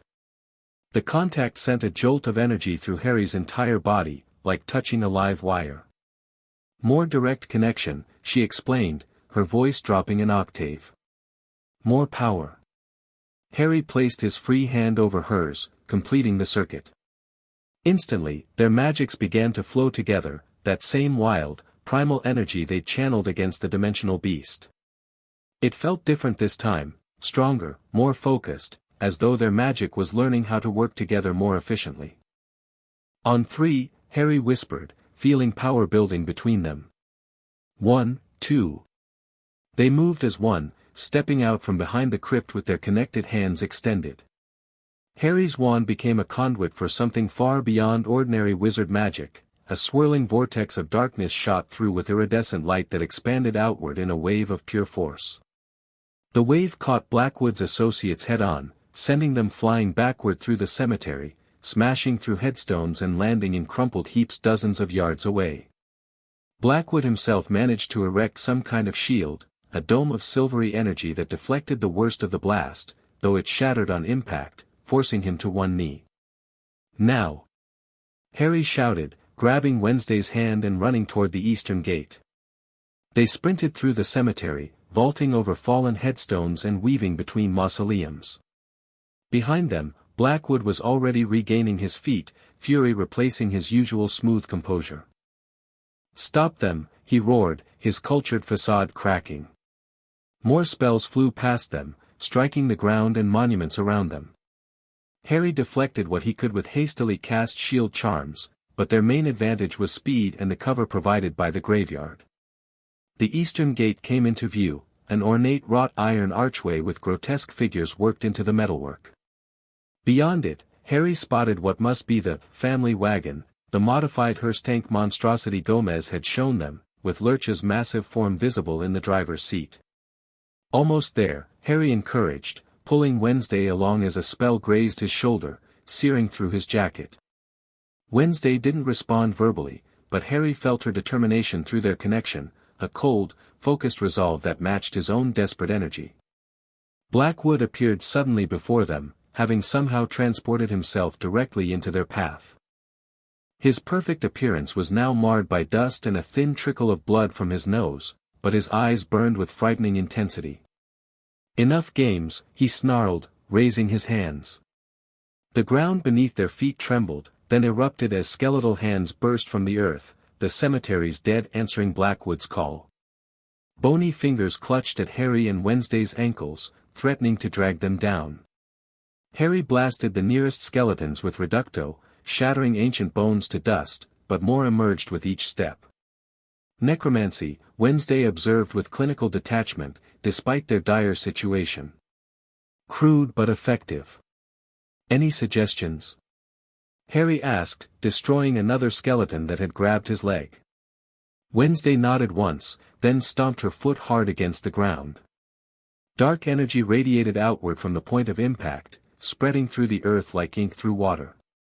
The skeletal hands froze, then slowly retreated back into their graves. Blackwood's eyes widened in surprise. Family specialty, Wednesday explained to Harry. The dead prefer us to him. They took advantage of Blackwood's momentary shock to make a final dash for the gate. Lurch had the wagon's engine running, a sound like 1,000 angry bees trapped in a tin can. Stop! Blackwood's voice carried a magical command this time, a compulsion that Harry felt trying to freeze his muscles. Keep moving, Wednesday urged, apparently immune to the spell. Don't listen to his voice. They reached the gate, pushing through it just as Blackwood's robed associates began to recover, sending a barrage of spells after them. Harry cast a final shield charm, deflecting the worst of it as they scrambled into the back of the waiting wagon. Drive, Lurch! Wednesday commanded. The massive butler nodded once and slammed his foot on the accelerator. The wagon lurched forward with surprising speed, tires spitting gravel as they fled the cemetery. Harry looked back through the rear window to see Blackwood standing at the gate, watching them escape with cold calculation rather than anger. Somehow, that was more disturbing than rage would have been. He's tracking us, Harry realized. He wanted to capture us, but following us works too. Then we need to lose him, Wednesday replied. Lurch, take the back roads.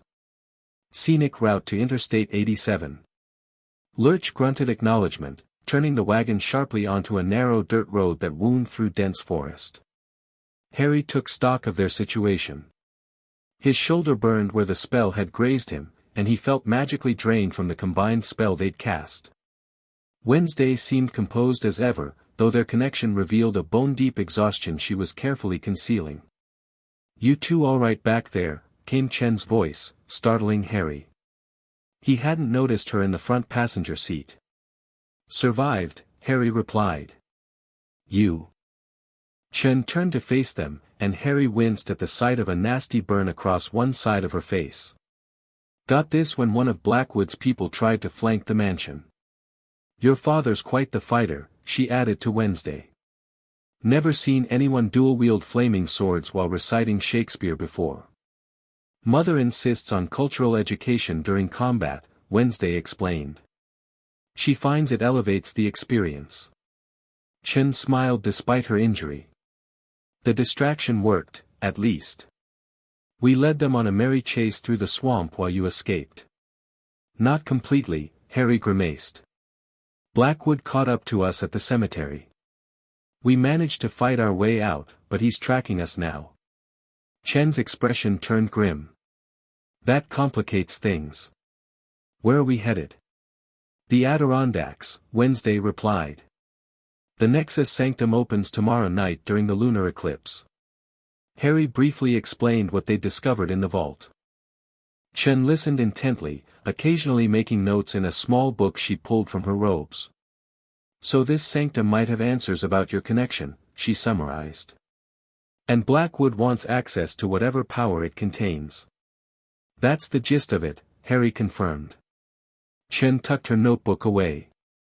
"Then we need to reach it first and keep him out." "Easier said than done," Wednesday observed. "Blackwood has resources, determination, and now a trail to follow." The wagon jolted violently as Lurch navigated the increasingly rough road. Through the windows, Harry could see nothing but dense forest on either side, with no sign of civilization. "Where exactly are we?" he asked. "Shortcut," Wednesday replied. "These woods connect to the southern edge of the Adirondack Park. Few know about these access roads." "Few magical or few non-magical?" Harry pressed. "Few living," Wednesday clarified. That wasn't particularly reassuring. The pain in Harry's chest flared suddenly, doubling him over. He felt Wednesday stiffen beside him, experiencing the same sensation. "What's happening?" Chen asked, alarmed. "Soul bond," Wednesday managed through clenched teeth. "Growing stronger." The pain intensified, then changed, transforming into a rush of energy that flowed between them. Harry felt his awareness expanding, brushing against Wednesday's consciousness more directly than before. Emotions, surface thoughts, sensory input, all began to bleed across the connection. He could sense Wednesday's irritation at the intrusion, her instinctive mental defenses trying to push him out even as her own awareness expanded into his mind. It was disorienting, overwhelming, like trying to exist in two places simultaneously. Just as suddenly as it began, the sensation receded, leaving them both gasping. "That was..." Harry struggled to find words. "Phase 2, Wednesday supplied, her voice slightly less steady than usual. "Mental bridging." Chen looked between them with professional concern. "Is there any way to slow this process? At least until we reach the sanctum?" "Distance helped before," Harry recalled. "When we were in different continents, the effects were minimal." "We can't exactly separate now," Wednesday pointed out. Not with Blackwood hunting us.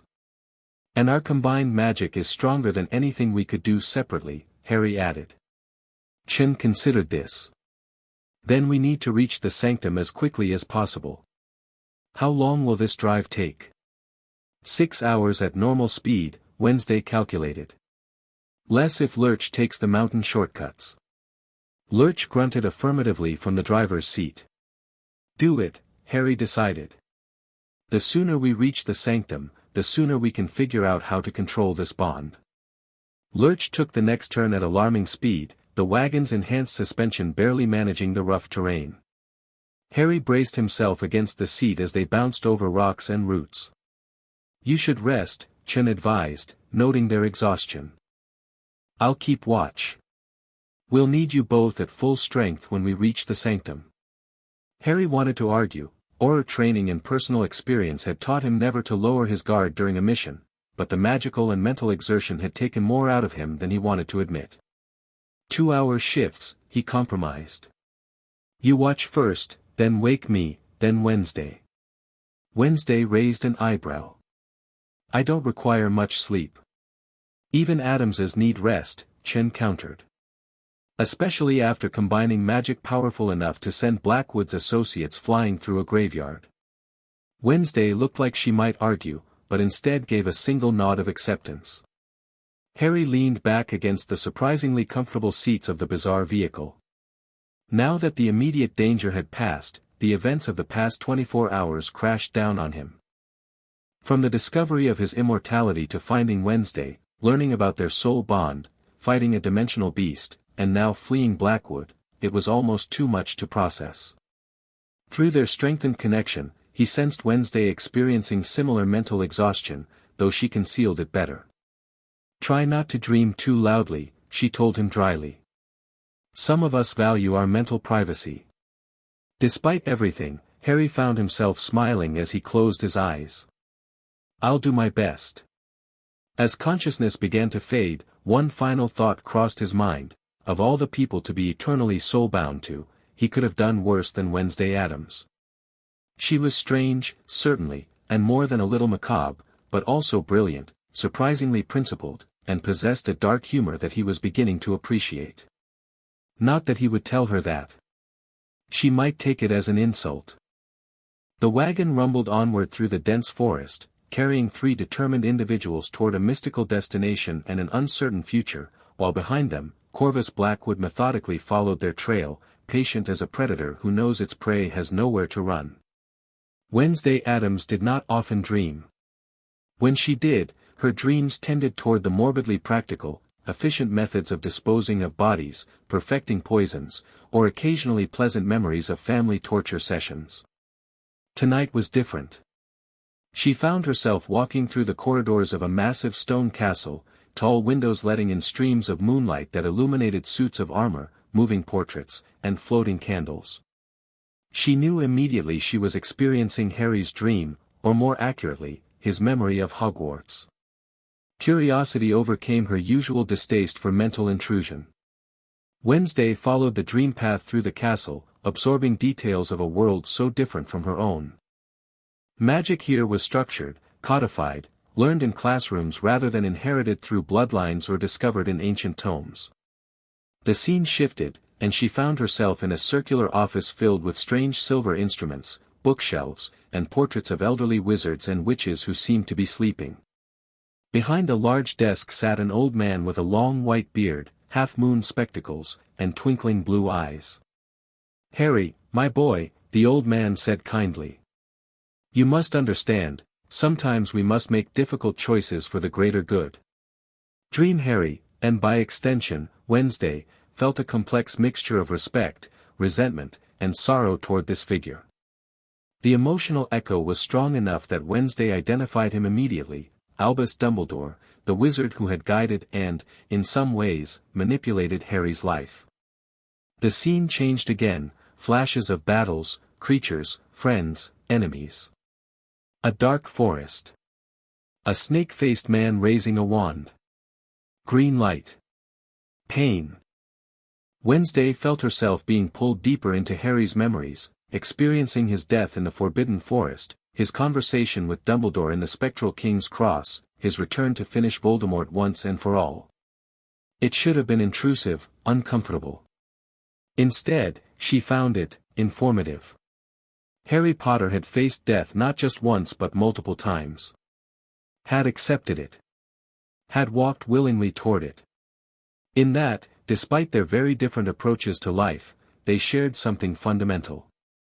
The dreamscape shifted again, but this time to somewhere unfamiliar to both of them, a circular chamber with walls of shifting black stone streaked with iridescent veins, like the magic they created together. At the center stood a pedestal supporting a pulsing orb of darkness and light intertwined. A voice echoed through the chamber, neither male nor female, neither young nor old. The Nexus awaits. The price must be paid. What you value most will be the key. Wednesday felt herself being pulled toward the orb, even as she sensed Harry's dream self moving toward it from the opposite direction. As their hands reached for it simultaneously, she jerked awake. Chen was shaking her shoulder gently. "Your shift," the Auror said quietly. "Everything's quiet. We're making good time." Wednesday blinked, orienting herself. The wagon continued its journey through the dark forest, the headlights casting eerie shadows among the trees. Harry slept beside her, his face troubled even in rest. "You were both dreaming," Chen observed. "Quite intensely." Wednesday didn't volunteer any information about the shared dreamscape. "How much longer?" "About 3 hours, according to Lurch," Chen replied, settling back into her seat. "No sign of pursuit, but that doesn't mean Blackwood isn't following." Wednesday nodded, fully alert despite her interrupted rest. She glanced at Harry, noticing the lingering pain lines around his eyes, the tension in his shoulders even as he slept. "Let him rest longer," she decided. "He needs it more than I do." Chen raised an eyebrow but didn't argue. "Wake me if anything changes." As the Auror closed her eyes, Wednesday turned her attention to the dark forest outside. Her mind worked through everything they'd learned, analyzing threats, considering options. The shared dream troubled her more than she cared to admit. The connection was growing faster than expected. Soon, maintaining separate identities might become a struggle. The thought of losing herself, her carefully cultivated independence, her singular Adam's identity, was one of the few things that genuinely disturbed her. And yet, experiencing Harry's memories had been enlightening. She understood him better now, his stubborn courage, his weariness with fate and prophecy, his determination to forge his own path despite forces constantly attempting to control him. In that, perhaps, they were not so different after all. Harry stirred beside her, his eyes opening suddenly as though sensing her thoughts. For a moment, he looked disoriented, then his gaze focused on her. "You saw my dreams," he said softly, not a question. "Yes." Wednesday saw no point in denying it. "I saw yours too," he admitted. "At least, I think I did." "A mansion full of deadly traps that you considered educational toys." The ghost of a smile touched Wednesday's lips. "My childhood." They sat in silence for a moment, the only sounds Lurch's steady breathing from the driver's seat and the rumble of the engine. "The circular chamber at the end," Harry finally said. "With the black stone walls and the orb." "That wasn't my memory." "Nor mine," Wednesday confirmed. "I believe it was a vision of the sanctum." "What you value most will be the key," Harry quoted. "Any idea what that means?" Wednesday shook her head slightly. "Not yet. But I suspect we'll discover it soon enough." Harry ran a hand through his perpetually messy hair. "This bond, it's progressing faster than I expected. Shared dreams, shared thoughts." "Troubling," Wednesday agreed. "But potentially useful against Blackwood." "How so?" "Mental coordination," she explained. "We already fight well together physically. If we can communicate mentally, anticipate each other's moves." Harry nodded slowly. "That could give us an edge." "Precisely." Harry studied her for a moment. You're taking this surprisingly well. Having someone else in your head. Wednesday considered this. I'm adaptable. And pragmatic. Fighting the inevitable wastes energy better spent exploiting it. Very Slytherin of you, Harry observed with a small smile. I'll take that as a compliment, given what I saw in your dreams about that house. Harry's smile widened slightly. It was meant as one. The wagon hit a particularly large bump, jostling them all. Chen woke instantly, hand moving to her wand before she registered there was no immediate threat. Everything all right? She asked, quickly assessing the situation. Fine, Harry assured her. Just rough terrain. Lurch grunted apologetically from the driver's seat. Chen checked her watch. You should have woken me for my shift, she told Wednesday with a frown. You needed the rest, Wednesday replied simply. The Auror looked like she might argue but instead turned her attention to their surroundings. The forest had begun to thin, giving way to rockier terrain as they climbed into the mountains. Where exactly in the Adirondacks is this sanctum? Chen asked. Wednesday recited the coordinates she'd memorized from the Codex Umbra. According to the map, it's located near the summit of a mountain the local indigenous people considered sacred. No established trails lead there. Which means we'll be hiking the last portion, Harry concluded. Wonderful. Exercise is good for the soul, Wednesday deadpanned. Or in our case, souls. Harry snorted softly. Was that an actual joke, Adams? Merely an observation, Potter. The wagon emerged from the forest onto a narrow mountain road that wound its way upward through increasingly rugged terrain. The first hint of dawn tinged the eastern sky, illuminating the spectacular landscape around them, dense forests, craggy peaks, and pristine lakes nestled between mountains. We're making good time, Chen noted. Should reach the coordinates with hours to spare before the eclipse. Time to prepare, Harry agreed. And to plan for Blackwood's inevitable appearance. Wednesday nodded. He'll have tracked us. The question is whether he'll confront us before we reach the sanctum or wait to follow us inside. Either way, we need to be ready, Chen said grimly. I've faced his people before. They're well trained and well equipped. And Blackwood himself? Harry asked. What can we expect from him directly? Chen's expression darkened. He's more powerful than he lets on. There are rumors he's extended his life through dark rituals, that he's been collecting magical artifacts for over a century. Immortality through artificial means, Wednesday mused. Ironic that he covets our natural version. It's never enough for people like him, Harry said, a note of weariness in his voice. Voldemort was the same way. Endless hunger for more power, more life, more control. Wednesday studied him. You've faced this type before. Too many times, Harry confirmed. Then you have experience we can use, Wednesday stated practically. And I have. Specialized knowledge my family has accumulated over generations. Chen looked between them. And I have 3 years of intelligence on Blackwood's operations, associates, and methods. Between the three of us, Harry concluded, we might just have a chance. The wagon rounded a sharp curve, revealing a breathtaking vista of mountains stretching to the horizon. Lurch slowed the vehicle, gesturing toward a particular peak that rose slightly apart from the others, its summit shrouded in mist despite the coming dawn. That's it, Wednesday confirmed, feeling a pull in her chest toward the mountain. The sanctum's location. Harry nodded, evidently feeling the same pull through their connection. How close can we get by road? Lurch made a series of grunting sounds that Wednesday apparently understood. About 5 miles, she translated. Then we hike.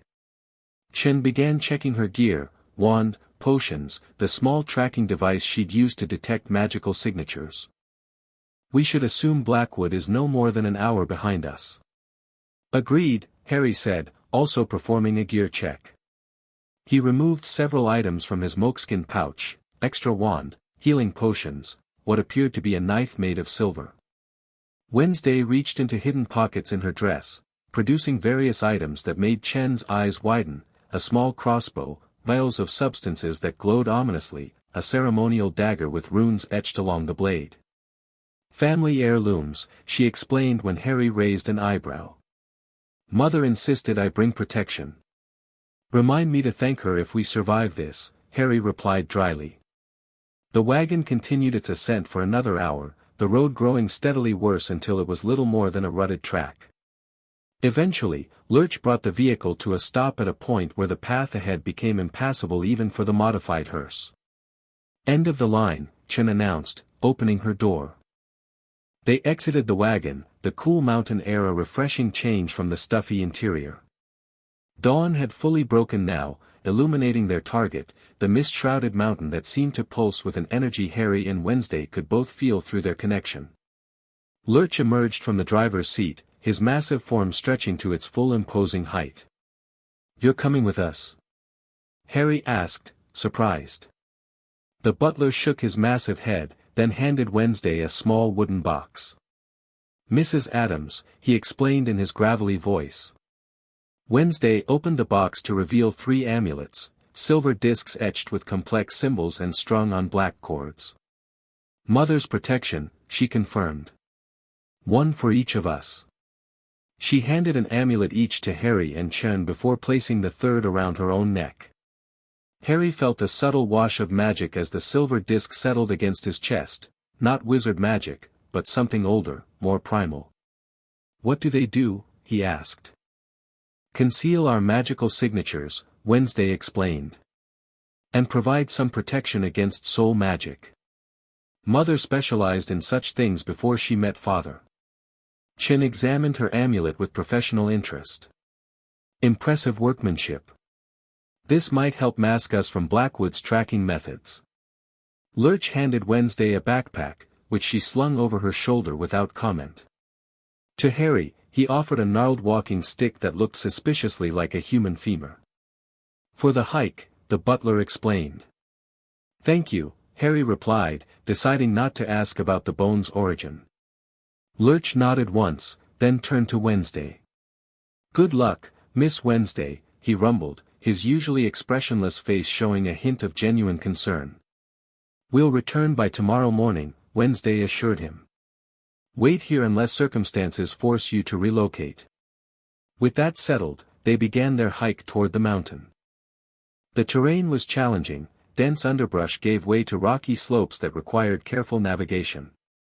Chen took point, her aura training evident in her efficient movement and constant awareness of their surroundings. Wednesday moved with surprising grace over the difficult ground, while Harry found his Quidditch-honed reflexes useful for maintaining balance on the steeper sections. As they hiked, Harry found himself growing more attuned to Wednesday's presence through their bond. He could sense her fatigue, though she showed no outward sign of it, and occasional flashes of her analytical thoughts as she assessed their route and potential threats. "Is it getting stronger?" he asked quietly as they paused to consult Chen's magical compass. Wednesday nodded once. "Proximity to the sanctum accelerates the process. The mountain itself contains power that resonates with soul magic." "Can you feel me? My thoughts?" Harry asked, unsure if he wanted the answer. "Impressions," Wednesday replied.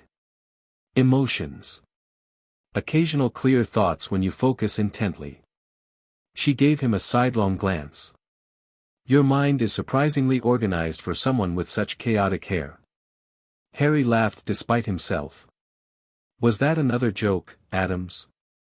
"Merely an observation, Potter," she repeated, but this time the ghost of a smile lingered a moment longer. Chen rejoined them, pointing to a narrow path that wound up the increasingly steep mountainside. "That way. We're getting close to the coordinates." They continued their ascent, the vegetation growing sparser as they climbed. The mist that had shrouded the summit earlier now seemed to be descending to meet them, tendrils of fog weaving between the trees and rocks. "This isn't natural fog," Chen observed, waving her hand through a particularly thick patch that seemed to avoid her touch. "The sanctum's first defense," Wednesday confirmed. "It obscures the path from those without the connection to find it." As if to prove her point, the mist parted before Harry and Wednesday, creating a clear corridor while remaining impenetrable on either side. Chen stayed close behind them, apparently visible to the magical fog only through her proximity to the soul-bound pair. The temperature dropped noticeably as they climbed higher, the mist growing thicker until visibility was reduced to a few feet in any direction except the path directly ahead. Sound seemed dampened as well, their footsteps muffled, their voices strangely distant even to their own ears. "We're crossing a threshold," Wednesday explained quietly. "Moving between dimensions." "Like the rift that beast came through?" Harry asked. "Similar, but controlled. Stable." Wednesday touched the nearest wisp of mist, which curled around her finger like a living thing. "The sanctum exists in the space between realities." Chen checked her magical tracking device, frowning. "We're off the map. This place doesn't register." "Because we're no longer entirely in your world," Wednesday told her. "Nor fully in mine." The path steepened further, becoming a series of natural stone steps that wound upward through the mist. As they climbed, Harry felt the pull in his chest growing stronger, more insistent, like a hook behind his heart drawing him forward. From Wednesday's slightly quickened pace, he could tell she felt it too. After what seemed like hours but might have been minutes, time felt strangely fluid in the mist, they emerged onto a flat plateau near the mountain's summit. The fog thinned enough to reveal a circular clearing surrounded by 7 stone pillars, each carved with symbols that shifted and changed as Harry tried to focus on them. At the center of the clearing stood a stone archway that contained nothing but swirling mist, yet somehow seemed to lead somewhere else. "The sanctum entrance," Wednesday stated, moving toward the archway. Harry followed, feeling the pull becoming almost painful now, a physical need to pass through that doorway. Chen hung back slightly, eyeing the stone pillars with professional caution. "This matches what we saw in the dream," Harry noted as they approached the archway. Wednesday nodded. "The circular chamber with the orb must lie beyond." They stopped before the misty doorway, close enough to feel a strange energy emanating from it, neither warm nor cold, neither light nor dark, but potent beyond anything Harry had experienced before. "What now?" he asked. "We wait," Wednesday replied. "The codex said the entrance opens fully during the eclipse." Chen checked her watch. "That's still hours away." She gestured to the surrounding clearing. "We should secure the perimeter, set wards. Blackwood will be coming." Harry nodded in agreement. "I'll establish defensive perimeters. Standard Aura protocols should work even in this strange place." "I'll prepare the ritual components we might need," Wednesday decided. "The codex mentioned a price for entry. We should be ready to pay it, whatever it is." They separated to their tasks, each focused and efficient. Harry moved around the clearing, casting protective enchantments and detection spells that would alert them to any approach. Chen reinforced his work with specialized aura wards designed to counter specific dark magic signatures. Wednesday unpacked the items her mother had sent, various herbs, small bottles of liquids Harry decided not to inquire about, candles made of a waxy substance that definitely wasn't beeswax, and a small silver knife that seemed to absorb rather than reflect light. As Harry completed his circuit of the clearing, he found himself standing beside Wednesday, watching her methodical preparation of what appeared to be a ritual. "Blood magic?" he asked, recognizing some of the components. "Soul magic," she corrected. "Blood is merely a convenient conductor." Harry had experienced enough dark rituals to be wary, but he trusted Wednesday's expertise in this area more than his own. "Will it help us control the bond?" "Possibly," she replied.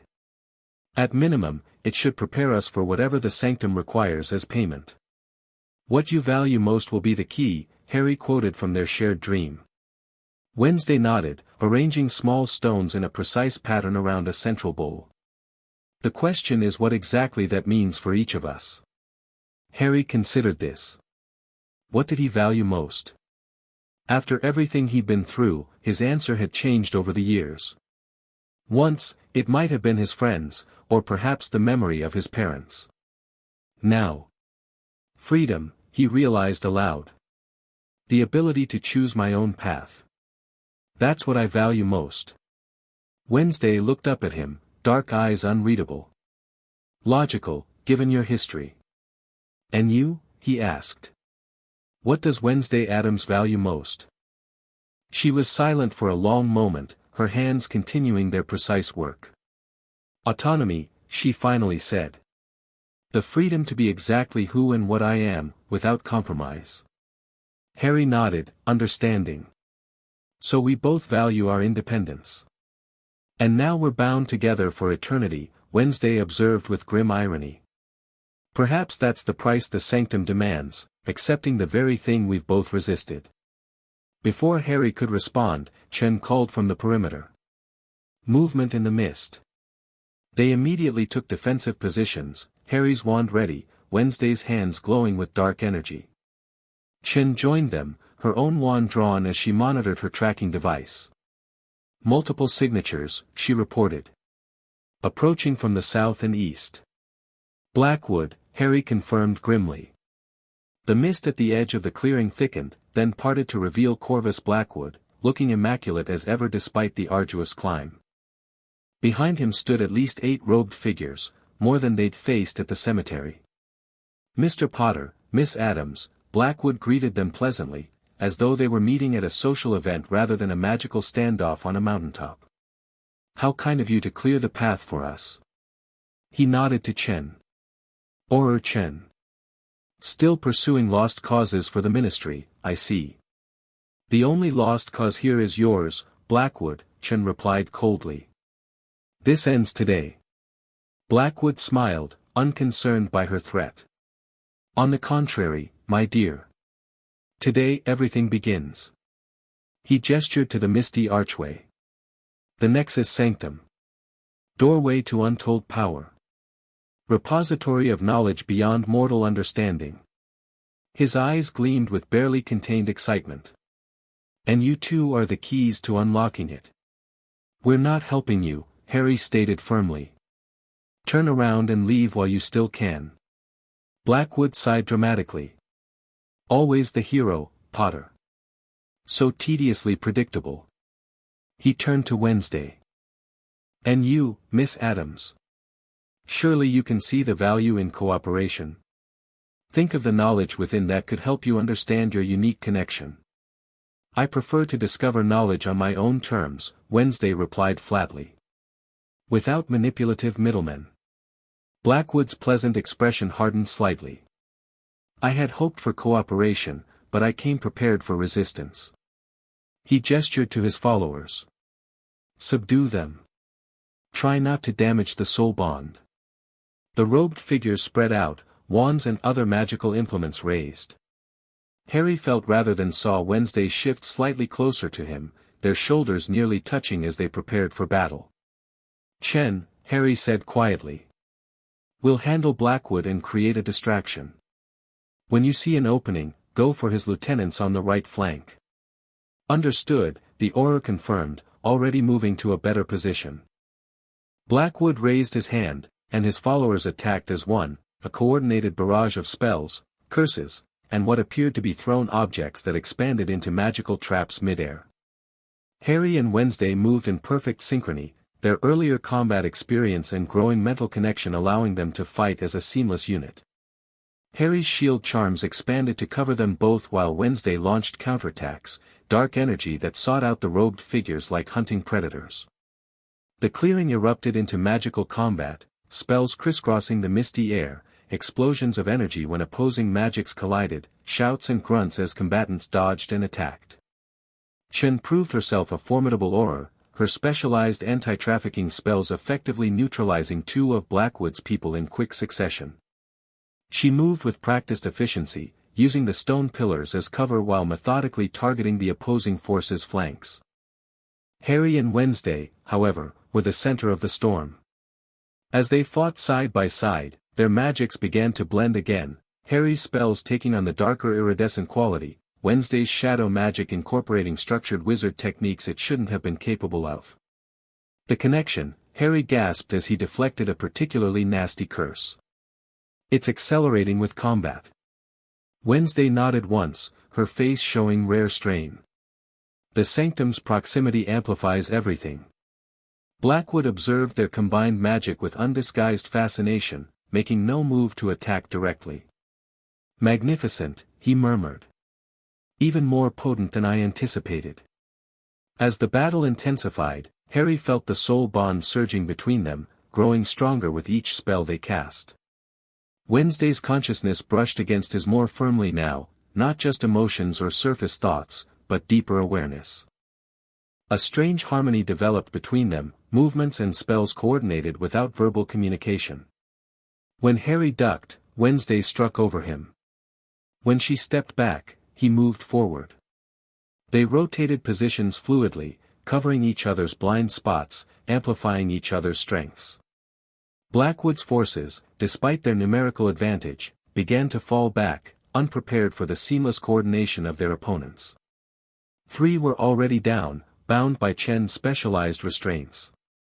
2 more appeared injured, their robes singed and torn. Enough. Blackwood suddenly commanded, stepping forward. I see direct intervention is required. He raised both hands, and the very air seemed to distort around him. The mist thickened, coalescing into tendrils that shot toward Harry and Wednesday with frightening speed. Harry tried to shield against the attack, but the mist simply flowed around his magical barrier.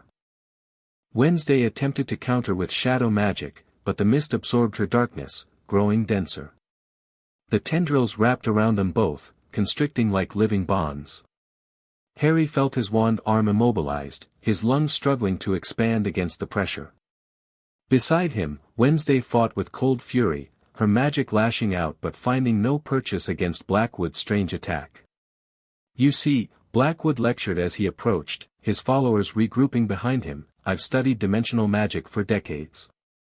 This mist exists between realities, neither fully material nor immaterial.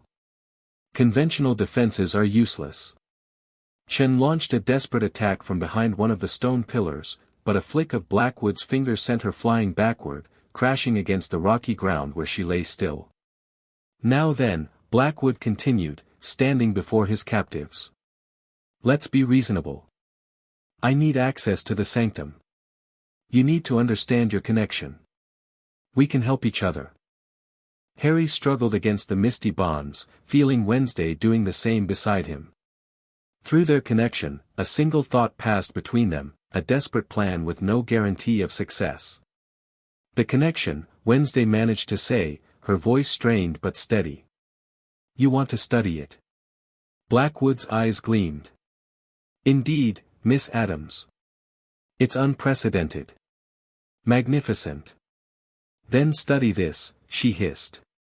With monumental effort, Wednesday reached out through the mist, her fingers straining toward Harry.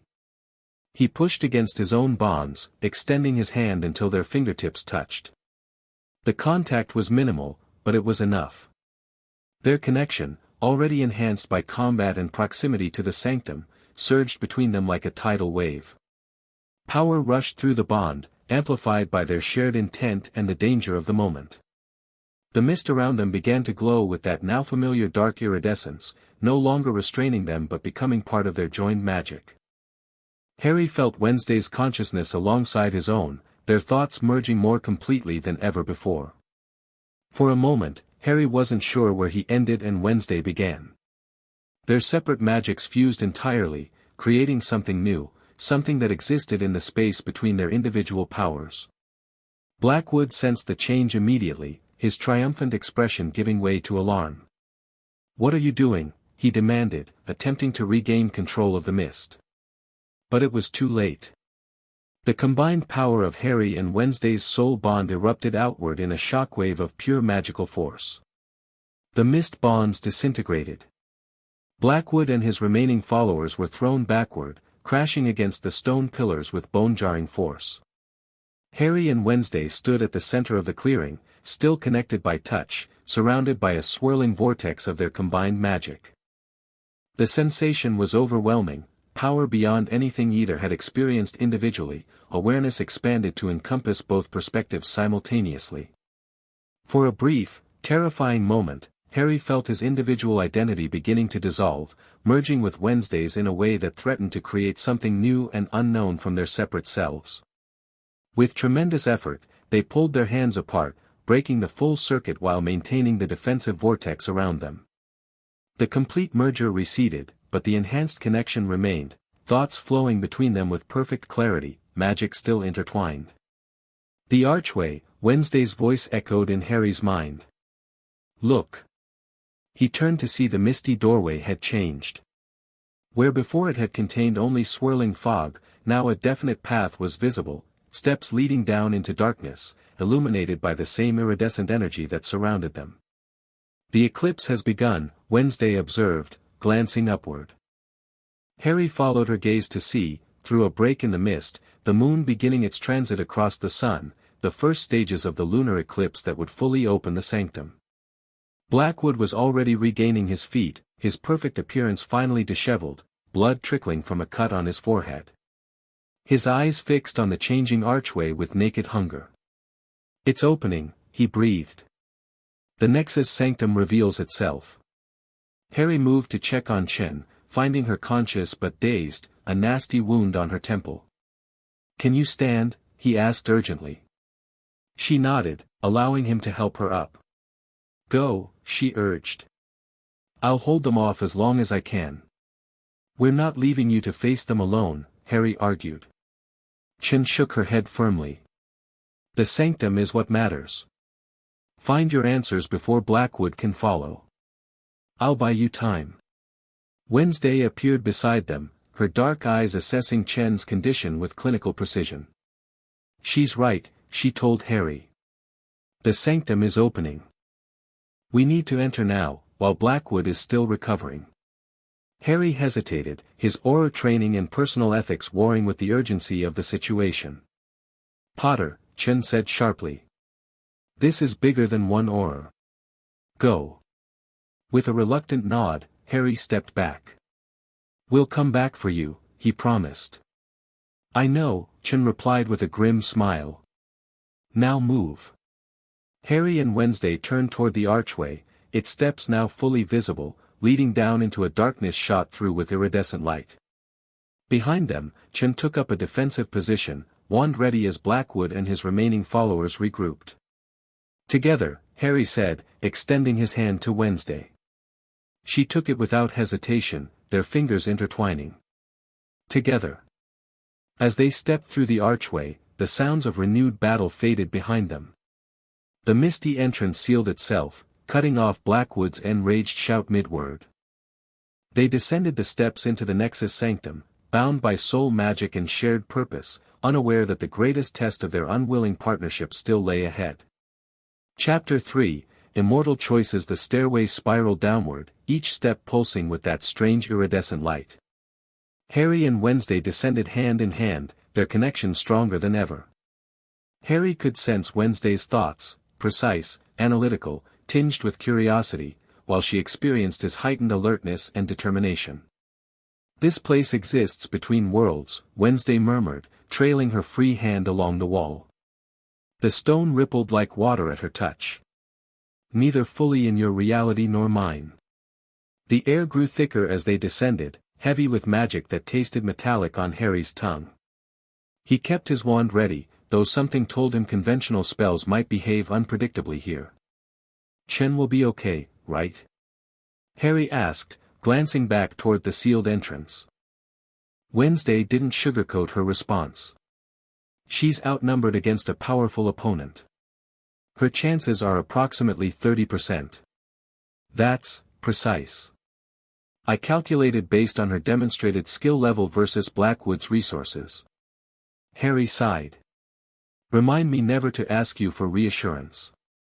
Wouldn't dream of it. The stairway finally opened into a vast circular chamber, exactly as they'd seen in their shared dream. Black stone walls veined with shifting iridescence surrounded them, the patterns flowing like liquid. No visible ceiling existed above, only endless darkness occasionally broken by streaks of light that resembled distant lightning. At the chamber's center stood the pedestal supporting the orb of swirling darkness and light. The Nexus, Wednesday stated, moving toward it with Harry still at her side. As they approached, the orb pulsed faster, almost eagerly. Harry felt the pull in his chest intensify, the soul bond between them thrumming like a plucked string. Now what? Harry asked, studying the orb without touching it. Wednesday circled the pedestal, her dark eyes taking in every detail. There must be instructions or, before she could finish, the orb suddenly expanded, energy flowing outward to surround them both in a sphere of swirling power. Inside this bubble, sounds became muffled, and the chamber beyond appeared distorted, as though viewed through warped glass. A voice spoke directly into their minds, the same genderless, ageless voice from their dream. Seekers of knowledge. Bearers of the soul bridge. What do you desire? Harry and Wednesday exchanged glances, their thoughts flowing freely between them through their enhanced connection. Understanding, Wednesday answered aloud. Control over our bond. Freedom to choose our fate, Harry added. The voice seemed to consider this. The anima nexus that binds you is rare. Powerful. Once formed, such bonds cannot be broken without destroying both vessels. We know that, Harry said impatiently. We need to know how to control it, how to prevent complete soul merger. Why resist what has already begun? The voice questioned. The merger brings power beyond mortal comprehension. Power isn't everything, Harry argued. We want to retain our separate identities. Wednesday nodded. Equilibrium. A balanced state where connection exists without consumption. The orb pulsed brighter. Equilibrium requires sacrifice. What you value most must be offered freely. There it is again, Harry murmured. The price. The energy sphere around them shifted, forming images, scenes from Harry's life played alongside Wednesday's. Harry saw himself facing Voldemort in the forest, accepting death. Wednesday witnessed herself jumping from Raven's Gorge, curious about mortality's embrace. You both value autonomy above all else, the voice observed. The freedom to choose, to act, to exist on your own terms. Yet you fear the bond that now defines you. More images appeared, Harry feeling Voldemort's presence in his mind for years, fighting against that unwanted connection. Wednesday rejecting emotional attachments, maintaining careful distance even from her own family. To achieve equilibrium, the voice continued, you must sacrifice the illusion of complete independence. Accept the bond not as an invasion but as an expansion. That's it? Harry asked skeptically. Just, accept it. Acceptance is merely the beginning, the voice corrected. True equilibrium requires trust. Vulnerability. The willing sharing of that which you guard most fiercely, your innermost selves. Wednesday's expression remained neutral, but Harry felt her immediate resistance to the idea. His own instincts rebelled similarly. After years of Voldemort's invasive presence, the thought of voluntarily opening his mind completely to another was terrifying. There must be another way, he insisted. There is not, the voice replied simply. This is the price of knowledge. Of control. The energy sphere contracted slightly, pressing closer around them. Choose. Embrace equilibrium through mutual vulnerability. Or resist and eventually lose yourselves entirely to merger. Harry looked at Wednesday, feeling her calculating the options, weighing outcomes with cold precision. What if we, he began, but was interrupted by a thunderous crash from above. The energy sphere flickered as the entire chamber shook. Dust and small stones rained down from the invisible ceiling. The orb pulsed erratically, its light dimming. He's breaking through, Wednesday realized. Blackwood. But how? The entrance sealed behind us. Another crash echoed through the chamber, stronger than the first. Cracks appeared in the black stone walls, iridescent energy bleeding through like luminous blood. The price must be paid or the knowledge lost, the voice warned, growing fainter. Choose quickly. Harry felt the urgency of their situation. If Blackwood accessed the Sanctum's power before they resolved their bond. We need more time, he told the voice. Can you keep him out? The Sanctum's defenses weaken with the eclipse's progression, the voice replied. I cannot prevent his entry for long. A third crash, violent enough to shake the pedestal itself. The energy sphere protecting them began to dissipate. Wednesday, Harry turned to her, grasping both her hands. We need to decide. She met his gaze directly. The logical choice is clear. Sacrifice some autonomy to preserve our core identities. But can we trust each other that completely? Harry pressed. Once we do this, there's no going back. Before Wednesday could answer, a section of the wall exploded inward.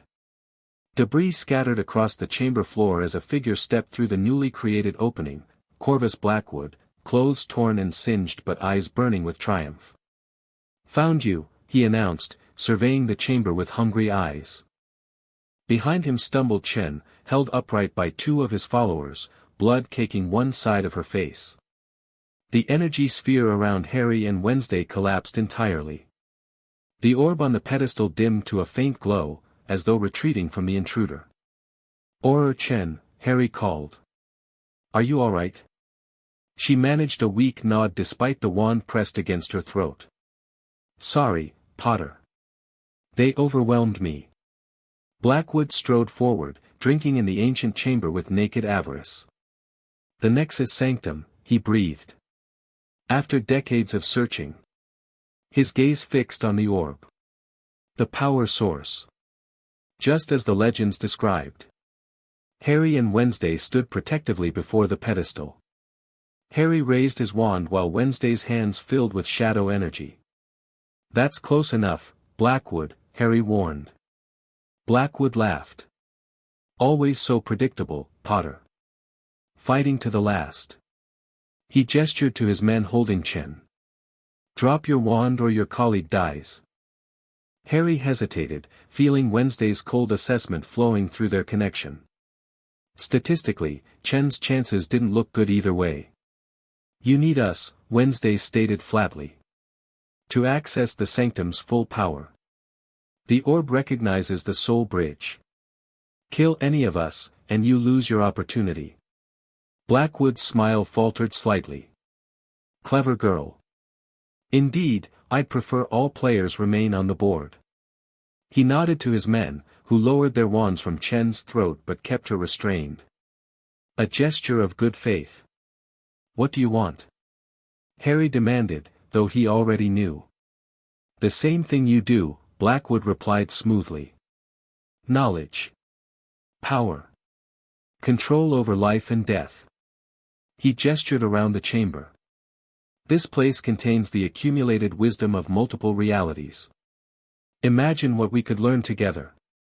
Not interested in a partnership, Harry stated. No. Blackwood raised an eyebrow. Even to save yourselves from complete soul merger. Oh yes, he added, noting their surprise, I know what happens when an anima nexus goes uncontrolled. Two become one, a new entity that remembers being both but is neither. Fascinating process, really. You've seen this before, Wednesday realized. Blackwood nodded. Once. Many years ago. The results were, unfortunate. He stepped closer, lowering his voice conspiratorially. I can help you. My research into soul magic spans centuries. Together, we could stabilize your connection while harnessing its power. Harry felt Wednesday considering the offer, calculating possibilities. Through their connection, he sensed not temptation but strategy, she was playing for time. And in return, she asked. Access to the Sanctum's knowledge, Blackwood replied immediately. And limited study of your unique bond. Define limited, Wednesday pressed. Blackwood smiled. Reasonable observation. Non-invasive testing. I'm a scientist at heart, not a monster. Your actions suggest otherwise, Harry countered. Blackwood sighed dramatically. Necessity sometimes requires forceful methods, Mr. Potter. Surely you of all people understand that. While they talked, Harry noticed Chen slowly working her bound hands, fingers inching toward what appeared to be a hidden pocket in her robes. He kept his expression neutral, careful not to draw attention to her efforts. The orb, Wednesday said suddenly. It contains the knowledge we seek. Indeed, Blackwood confirmed, his gaze shifting hungrily to the dimly glowing sphere. The collective wisdom of the multiverse, concentrated into a single nexus point. How do we access it? Harry asked, still watching Chen from his peripheral vision. Blackwood's smile widened. That's where your connection proves invaluable. The orb responds to the anima nexus, a soul bridge spanning realities. He gestured between them. Together, you can unlock its secrets. And then what? Wednesday asked coldly. Once you have what you want. Then we part as colleagues rather than adversaries, Blackwood claimed smoothly. You gain control over your bond, I gain knowledge. Everyone wins. Harry didn't believe him for a second, and through their connection, he knew Wednesday felt the same. Blackwood would never let them leave once he had what he wanted. Let Chen go first, Harry demanded. As a show of good faith. Blackwood considered this, then nodded to his men. Release her. But remember, he raised a hand crackling with energy, I can strike her down before she takes 3 steps. The robed figures released Chen, who stumbled forward, still weakened from her injuries. Harry moved to support her, careful to keep his wand ready. You okay? He murmured. Been better, she replied quietly. Got a plan? Working on it. Through their connection, Harry felt Wednesday's mind racing, analyzing the chamber, the orb, Blackwood's position. She had something in mind, but needed him to create a distraction. The orb requires both of us, Harry told Blackwood, moving slightly to position himself between the collector and Chen. We'll need to work together to activate it. Blackwood nodded eagerly. Of course. Please, proceed. Harry extended his hand toward Wednesday, who took it without hesitation. Their connection surged immediately, thoughts flowing freely between them. To Blackwood, it appeared they were preparing to activate the orb. In reality, they were coordinating an attack. Chen has something in her pocket, Harry thought. Explosive, maybe. Blackwood expects us to touch the orb together, Wednesday responded. We can use that. Harry gave a mental nod. On 3. They approached the pedestal slowly, hands clasped, faces solemn as though preparing for a ritual. Blackwood followed close behind, unable to contain his excitement. At last, he murmured. The secrets of the multiverse. Harry counted silently, feeling Wednesday counting with him. 1. 2. Now. Harry shouted aloud, dropping to pull Wednesday down with him. Chen reacted instantly, throwing a small object toward the ceiling. It exploded in a blinding flash of magical light, temporarily disorienting Blackwood and his followers. Chaos erupted. Harry fired stunning spells from his position on the floor. Wednesday sent tendrils of shadow magic snaking toward Blackwood's ankles. Chen, despite her injuries, managed to disarm one of the robed figures with a well-placed Expelliarmus. But Blackwood recovered quickly, conjuring a shield that deflected Harry's spells. With a vicious gesture, he sent a wave of force that knocked Chen back against the wall, where she slumped, dazed once more. Enough games. Blackwood snarled, his cultured facade cracking. He thrust his hand toward Wednesday, magical energy crackling between his fingers. Perhaps you need motivation, Potter. Before Harry could react, the energy lashed out, wrapping around Wednesday like glowing chains. She fought against the bindings with her shadow magic, but Blackwood's power proved stronger. Release her. Harry demanded, raising his wand. Aha, Blackwood warned, tightening the magical restraints until Wednesday gasped involuntarily. Drop the wand or I squeeze harder.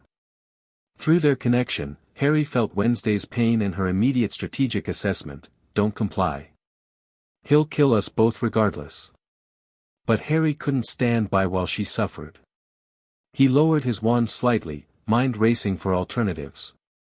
Blackwood smiled cruelly. Wise choice. He gestured to his followers. Secure Potter. We'll use the girl as leverage to make him cooperate. Wednesday's eyes narrowed. I'm hardly a girl, she stated coldly, then did something unexpected, she stopped fighting the restraints. Instead, she closed her eyes, focusing entirely inward. Harry felt her presence in their connection intensify, her consciousness pushing deeper into their bond than ever before. What are you doing? He asked mentally. Testing a theory, she replied. The connection works both ways. If I can access your magic through it. Harry understood immediately. He opened his mind completely, giving her access to his magical knowledge, the structure, the technique, the precise methodology of wizard spells that her family's wild magic normally couldn't replicate. Blackwood, unaware of their silent communication, dragged Wednesday toward the orb. Now, Mr. Potter, you will join us here and activate the Nexus, or watch your soul partner suffer unimaginable pain. Harry allowed Blackwood's men to escort him forward, buying time as he felt Wednesday drawing on his magical knowledge through their bond. The activation requires physical contact with the orb, Blackwood instructed, positioning Wednesday's restrained hand near the glowing sphere. Both of you must touch it simultaneously while focusing on your connection. Harry reached toward the orb slowly, sensing Wednesday was almost ready. Through their bond, he felt her assembling the components of a complex spell, one she shouldn't have been able to cast without a wand or formal training. The moment his fingers were inches from the orb, Wednesday struck. Expecto Patronum, she called, her voice echoing strangely in the chamber. Silver light erupted from her outstretched hand, not the shadow raven she'd conjured before, but a perfect replica of Harry's stag Patronus. It charged directly at Blackwood, catching him completely off guard. The magical restraints around Wednesday dissolved as Blackwood stumbled backward, momentarily losing concentration. Harry didn't waste the opportunity. Stupefy, he shouted, his stunning spell hitting one of Blackwood's followers square in the chest. Wednesday rolled away from the pedestal, coming up in a defensive stance, hands glowing with a mixture of her shadow magic and borrowed wizard energy. Impossible, Blackwood gasped, staring at her. You can't use his magic. Apparently I can, Wednesday replied flatly. Soul bridges work both ways. The fight resumed with renewed intensity. Harry and Wednesday moved in perfect synchrony, their magics blending more seamlessly than ever. When Harry cast shield charms, they carried the dark iridescence of Wednesday's power. When Wednesday summoned shadow tendrils, they moved with the precise targeting of Harry's aura training. Blackwood fought with the desperation of a man seeing his life's ambition slipping away. He hurled spells and curses, many of which Harry had never encountered before. His remaining followers added their own attacks, creating a barrage of magical energy that tested the limits of Harry and Wednesday's defensive capabilities. Through it all, the orb pulsed faster, brighter, as though feeding on the magical conflict surrounding it. Chen regained consciousness during the battle, contributing what spells she could from her position against the wall. She managed to incapacitate another of Blackwood's people with a well-aimed bodybind curse. But Blackwood himself proved nearly unstoppable. His magic carried the weight of decades of forbidden knowledge, drawing on techniques from multiple magical traditions. We can't beat him conventionally, Wednesday communicated through their bond. Not here, in the sanctum where dimensional energy amplifies his power. Harry agreed, deflecting another curse that would have taken his head off. The orb, he thought back. It's the key to this place. An idea formed between them, passing back and forth through their connection until it became a fully formed plan. Risky, but potentially effective. We need to get to the orb together, Harry thought. Blackwood expects that, Wednesday countered. He'll be ready. Unless we give him something else to worry about. With that thought, Harry suddenly broke away from Wednesday, charging directly at Blackwood. The collector raised his hands, magical energy gathering for a devastating counterattack. "Potter, you fool," Blackwood laughed. "You can't overpower me alone." "Wasn't trying to," Harry replied, diving into a roll that carried him past Blackwood entirely. He came up behind one of the remaining followers, disarming him with a quick Expelliarmus. Blackwood whirled to track Harry, momentarily turning his back on Wednesday, exactly as they'd planned. Wednesday seized the opportunity, darting toward the pedestal. Blackwood realized his mistake too late, spinning back with a roar of frustration. "No!" he shouted, sending a bolt of energy that struck Wednesday in the back just as her fingers touched the orb. She cried out, the first real display of pain Harry had seen from her. Through their connection, he felt her agony as though it were his own, Blackwood's spell burning through her like acid in her veins. Harry reacted on pure instinct, abandoning his diversionary role to race toward the pedestal. Blackwood, seeing his plan, moved to intercept, magic crackling around him like a storm. "You've lost, Potter," he snarled, raising his hands for a killing stroke. But Harry had one advantage Blackwood couldn't counter, his connection to Wednesday. Even injured, she remained conscious, her mind linked with his. As Blackwood prepared to strike, Harry felt Wednesday's warning through their bond. "Duck now." He dropped flat as a tendril of shadow magic whipped over him, striking Blackwood in the chest and sending him staggering backward. The attack hadn't come from Wednesday directly, but from the shadows behind the collector. She had extended her power through their connection, attacking from an impossible angle. Harry scrambled the remaining distance to the pedestal where Wednesday remained, one hand still on the orb despite her injury. Her face was pale with pain, but her dark eyes burned with determination. Together, she managed. Harry placed his hand over hers on the orb. Instantly, the sphere blazed with light, energy pouring into them both through the point of contact. Their connection exploded into full awareness, no longer just emotions or thoughts but complete consciousness sharing. Harry was Wednesday. Wednesday was Harry. Their memories, fears, hopes, skills, everything flowed between them in a torrent of information too vast to process consciously. The chamber around them seemed to fade, reality itself becoming fluid.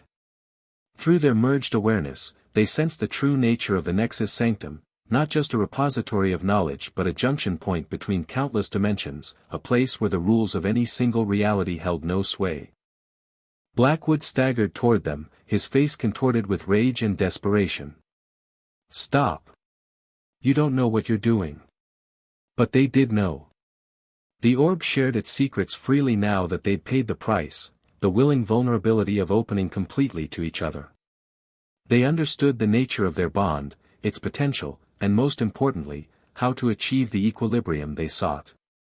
"Get Chen," Wednesday told Harry aloud, though the distinction between verbal and mental communication had become almost meaningless. "I'll hold him off." Harry nodded, reluctantly breaking physical contact with the orb but maintaining their enhanced mental connection. He moved toward Chen while Wednesday faced Blackwood, her hands glowing with combined shadow and wizard magic.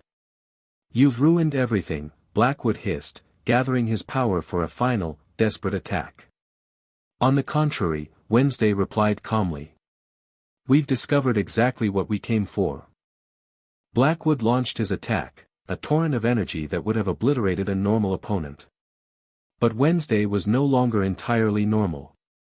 With her access to Harry's magical knowledge and her own formidable abilities, she created a defense that bent Blackwood's power around her like water around a stone. Meanwhile, Harry reached Chen, helping her to her feet. "Can you move?" She nodded weakly. "Where are we going?" "Home," Harry replied, supporting her weight as they moved back toward Wednesday and the orb. "All of us." Blackwood's attack faltered as his magical reserves depleted. His immortality might have extended his life, but even he had limits. "You can't leave," he panted. "The sanctum opens only once every 13 years. I've waited too long." Wednesday backed toward the pedestal, maintaining her defensive posture. "Then you'll wait 13 more." When they were all together at the orb, Harry supporting Chen on one side, Wednesday on the other, they placed their free hands on the glowing sphere once more. Through their connection, they shared the knowledge gleaned from the Nexus, forming a clear intent in their unified consciousness. "You can't escape," Blackwood warned, rallying for one final effort. "The only way out is the way we came in, and I control that path." "Actually," Harry said, "that's not entirely accurate." The orb pulsed beneath their hands, responding to their shared intent. The chamber around them began to shift, walls becoming translucent, revealing glimpses of other places, a busy London street, the grounds of Hogwarts, the cemetery near the Adams mansion. Blackwood lunged forward with a howl of rage, determined to prevent their escape. But he was too late. The orb released a final surge of energy that enveloped Harry, Wednesday, and Chen in a cocoon of iridescent light. The last thing they saw was Blackwood's face contorted with fury as reality itself folded around them. The sensation of dimensional travel was nothing like apparition or port keys. Instead of being squeezed through space or hooked behind the navel, they experienced a gentle dissolution, as though becoming part of the energy around them before reforming elsewhere. When the light faded, they found themselves standing in an unexpected location, the living room of the Adams mansion, where Morticia and Gomez sat playing a game that appeared to involve real daggers and a miniature guillotine. "Wednesday, darling!" Morticia exclaimed, rising gracefully. "You've returned. And you've brought friends." Her eyes took in their battered appearance with calm assessment. "Successful adventure, I see." "Define successful," Wednesday replied, though Harry noted she didn't pull away when her mother embraced her. Gomez bounded forward, shaking Harry's hand enthusiastically. "Potter! Marvelous to see you again. And you've brought another guest." He beamed at the still-dazed Chen. "Welcome, welcome. Lurch, prepare the guest room and the first aid kit. The one with the real medical supplies, not the torture implements." Lurch appeared from nowhere with his customary grunt of acknowledgement, gently taking Chen from Harry's support and carrying her toward the stairs. "She needs medical attention," Harry explained. "Magical healing, ideally." "Grandmama can help," Morticia assured him. "She has quite the gift for unusual remedies." Harry and Wednesday exchanged glances, their enhanced connection still active though somewhat dampened now that they were away from the sanctum. "We have much to discuss," Wednesday told her parents. "Of course, dear," Morticia replied. "But first, rest. You both look positively drained." She studied them with knowing eyes. "And something's changed between you. The bond has evolved, hasn't it?" Wednesday nodded once. "We've achieved equilibrium." "Splendid!" Gomez exclaimed. "Calls for a celebration. I'll get the good hemlock wine." As Gomez dashed off toward the kitchen, Morticia guided them to the sitting room, where they gratefully collapsed onto an antique sofa that was surprisingly comfortable despite its medieval appearance. "Blackwood?" Morticia asked quietly. "Trapped in the sanctum," Harry explained. "At least until the next opening in 13 years. If he survives that long," Wednesday added. "The sanctum was destabilizing when we left. Without the soul bridge to anchor it." She didn't need to finish the thought. If the sanctum collapsed with Blackwood inside, he would be trapped between dimensions, a fate potentially worse than death. Morticia nodded, satisfied. "Rest now.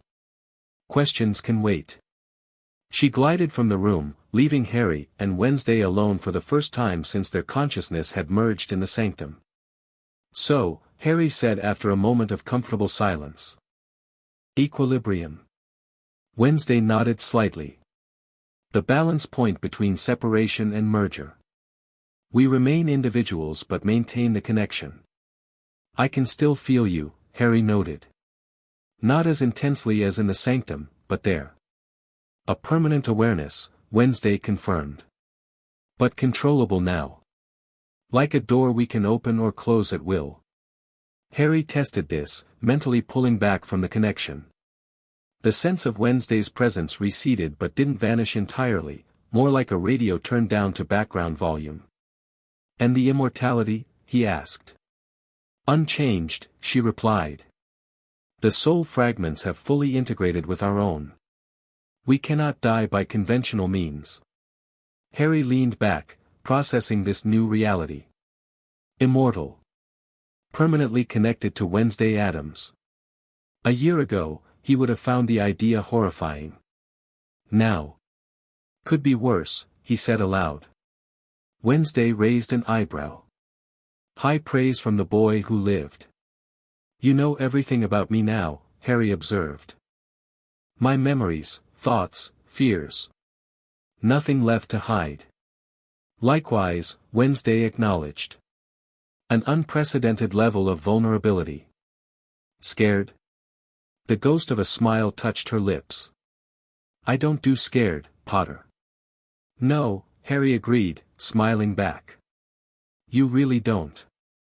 They sat in comfortable silence, both contemplating the strange partnership fate had thrust upon them.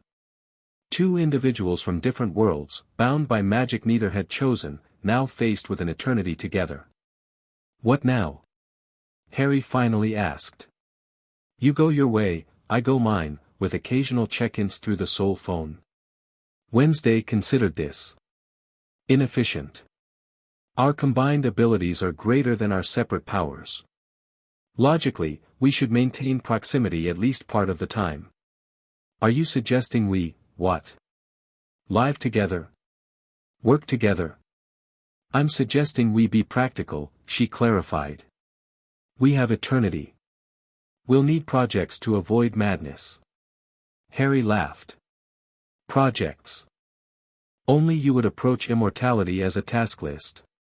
Wednesday didn't smile, but Harry felt her amusement through their connection. "Would you prefer existential dread? We could alternate days." "Fair point." Harry shifted to face her more directly. "What kind of projects did you have in mind?" "Exploration," she replied. "The Sanctum showed us glimpses of other dimensions. With our connection stabilized, we might be able to navigate between them." "Dimensional travelers," Harry mused. "Has a certain appeal." "We could also hunt," Wednesday suggested. "Creatures like the one that attacked your aurors at the mansion. Our magic seems particularly effective against them." "Magical beast hunters across dimensions," Harry nodded. "Definitely beats desk work at the ministry." They fell silent again, but it wasn't uncomfortable. Through their connection, ideas and possibilities flowed freely, potential futures taking shape in their shared awareness. "We'll need to check in on Chen," Harry said eventually. "And I should contact Ron and Hermione, let them know I'm alive." "My family will have questions," Wednesday agreed. "And expectations. Mother has always hoped I'd find an immortal partner." Harry laughed again. "Not sure I fit the Addams family image." "You'd be surprised," Wednesday replied. "Father will appreciate your propensity for attracting mortal danger. Mother will admire your resilience. Pugsley already thinks you're cool for surviving the dimensional beast attack." "And you?" Harry asked, suddenly curious. "What do you think of being stuck with me for eternity?" Wednesday studied him for a long moment. "I've had worse prospects. You're intelligent, adaptable, and not completely boring." Coming from her, this was high praise indeed. "Also, you don't flinch when I discuss poisoning techniques, which is refreshing." Harry smiled. "I think that's the nicest thing you've ever said to me." "Don't get used to it." But through their connection, Harry sensed what Wednesday wouldn't say aloud, that perhaps, of all the people she might have been bound to, he wasn't the worst option. That his courage, loyalty, and occasional recklessness balanced her calculation, precision, and caution. That together, they might actually make a formidable team. "Partners, then?" Harry offered his hand. Wednesday took it without hesitation. "Partners." The moment their hands touched, their connection flared briefly, the soul bond humming with balanced energy, neither pulling them toward merger nor allowing complete separation. Equilibrium, just as the Sanctum had promised. When they released hands, the bond settled back into its new normal state, a background awareness, a constant companion that was no longer an intrusion but simply a part of who they were now. Gomez burst back into the room carrying a dusty bottle and glasses. Found it. The 1756 Hemlock vintage. Aged in a cursed oak barrel for extra kick. Morticia glided in behind him. Darling, perhaps our guests would prefer something less paralytic after their ordeal. Nonsense. Gomez declared. Nothing revives the spirit like a good brush with death. Isn't that right, my dear? Your father has a point, Morticia told Wednesday. Near-death experiences have always been the Atom's way of bonding. We've already bonded quite thoroughly, Wednesday replied dryly. Harry accepted a glass of the ominously glowing liquid, eyeing it warily. Will this actually kill me? Ordinarily, yes, Morticia answered cheerfully. But given your unique condition, it should merely provide an interesting sensation of your organs shutting down temporarily. Bottoms up, then, Harry said with resigned humor, clinking his glass against Wednesday's. They drank together, partners in immortality, reluctant allies turned willing collaborators, bound by a connection neither had chosen but both had learned to accept. The hemlock wine burned like liquid fire, then brought a pleasant numbness that spread from Harry's core to his extremities. He felt his heart stutter, stop, then restart with a jolt that sent sparks dancing across his vision. Invigorating, isn't it? Gomez beamed. That's one word for it, Harry managed, feeling life return to his limbs. Wednesday set down her empty glass, completely unfazed by the deadly drink. We should check on Chen. They excused themselves, leaving Morticia and Gomez to their dagger game, and made their way upstairs to the guest room where Lurch had taken the injured Auror. They found Chen sitting up in bed, looking remarkably improved. Her wounds had been treated with what appeared to be a poultice of dubious origin, but her eyes were clear, and her color had returned. Potter. Adams. She nodded to them. Your grandmother has interesting medical techniques, she told Wednesday. I'm pretty sure one of her ingredients was still moving. Freshness matters, Wednesday replied matter-of-factly. How are you feeling? Harry asked, genuinely concerned. Like I got hit by a rogue bludger, but I'll live. Chen studied them carefully. Something's different about you too. We reached equilibrium, Harry explained. Found a balance for the soul bond. Chen nodded thoughtfully. And Blackwood? Trapped in the sanctum, Wednesday answered. Potentially permanently. Good. Chen's expression hardened momentarily. After what he's done over the years, he deserves worse. She shifted, wincing slightly. I'll need to report back to Robards. The ministry will want a full account. Harry and Wednesday exchanged glances, their thoughts flowing easily between them. We'd prefer if certain details remained classified, Wednesday stated. The nature of our connection, specifically. And our continued partnership, Harry added. I'm considering an extended leave of absence from the Auror office. Chen raised an eyebrow. Career change, Potter. Something like that, he replied with a small smile. Chen considered this, then nodded. I think we can work with that. Officially, we tracked Blackwood to an ancient magical site where he became trapped during a confrontation. Details classified for security reasons. And unofficially? Wednesday asked. Chen shrugged. Unofficially, I think the magical world could benefit from having two immortal, dimensionally connected individuals looking out for threats beyond our normal scope. She fixed them with a serious look. Just keep me in the loop. Some of us still have to work within the system. Deal, Harry agreed. They left Chen to rest, walking together down the mansion's long, winding corridor. She took that well, Harry observed. She's practical, Wednesday replied. Unlike most government agents. So, dimensional travelers and magical beast hunters, Harry mused. Where do we start? Wednesday stopped before a particularly ominous-looking door, pushing it open to reveal a bedroom that perfectly matched her aesthetic, dark, gothic, with various implements that might be torture devices or might be unusual decor. Harry couldn't quite tell. "We start with rest," she stated. "Then planning. I never begin an interdimensional journey without proper preparation." "Have you been on many, then?" Harry asked, amused. "This will be my first," Wednesday admitted. "But I've read extensively on theoretical approaches." Harry laughed. "Of course you have." She gestured to a door across the hall. "You can use that room. Grandmama prepared it. Don't be alarmed if the bed tries to eat you, it's just being friendly." "Comforting," Harry replied dryly. They stood in the hallway, newly bonded partners facing an eternity together, neither fully comfortable with the arrangement but both accepting its inevitability, and perhaps, its potential. "Good night, Potter," Wednesday said finally. "Try not to dream too loudly." "Good night, Adams," Harry replied with a smile. "Try not to plot my murder too vividly." No promises. But through their connection, Harry felt no malice, only a complicated blend of curiosity, reluctant respect, and something that might, with time, become genuine friendship. As Harry entered his assigned room, where the bed did indeed growl menacingly, he reflected on the strange turns his life had taken. From the boy who lived to the man who couldn't die. From fighting a dark wizard with a soul connection to partnering with a dark witch through a similar bond.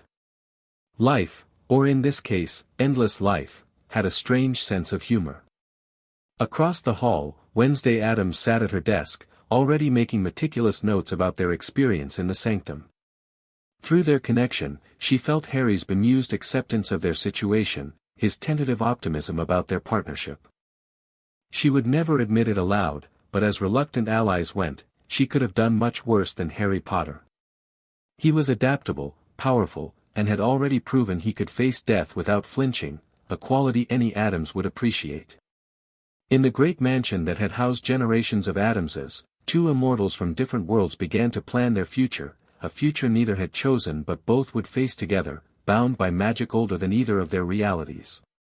And somewhere, in a space between dimensions, the Nexus Sanctum continued its silent vigil, waiting for the next seekers of knowledge to find their way to its ancient power. Within its collapsing chambers, Corvus Blackwood raged against his fate, unaware that his imprisonment had already been noted in the vast cosmic ledger of justice served. Wednesday closed her journal, sensing Harry finally drifting to sleep across the hall. Tomorrow would bring new challenges, explanations to families, decisions about their immediate future, plans for their first intentional dimensional exploration. But for now, they had achieved what they sought, understanding, control, equilibrium. Two souls, eternally linked but distinct. Two individuals who valued independence above all else, now bound together by forces beyond their control, yet finding, perhaps, that such bonds need not be chains but could instead be bridges to possibilities neither would have discovered alone. Not friends, not yet. Not partners by choice, initially. But allies no longer reluctant, facing immortality with clear eyes and shared purpose. And for now, that was enough. The end. Thank you for watching this video. Please be sure to subscribe to our channel and like this video.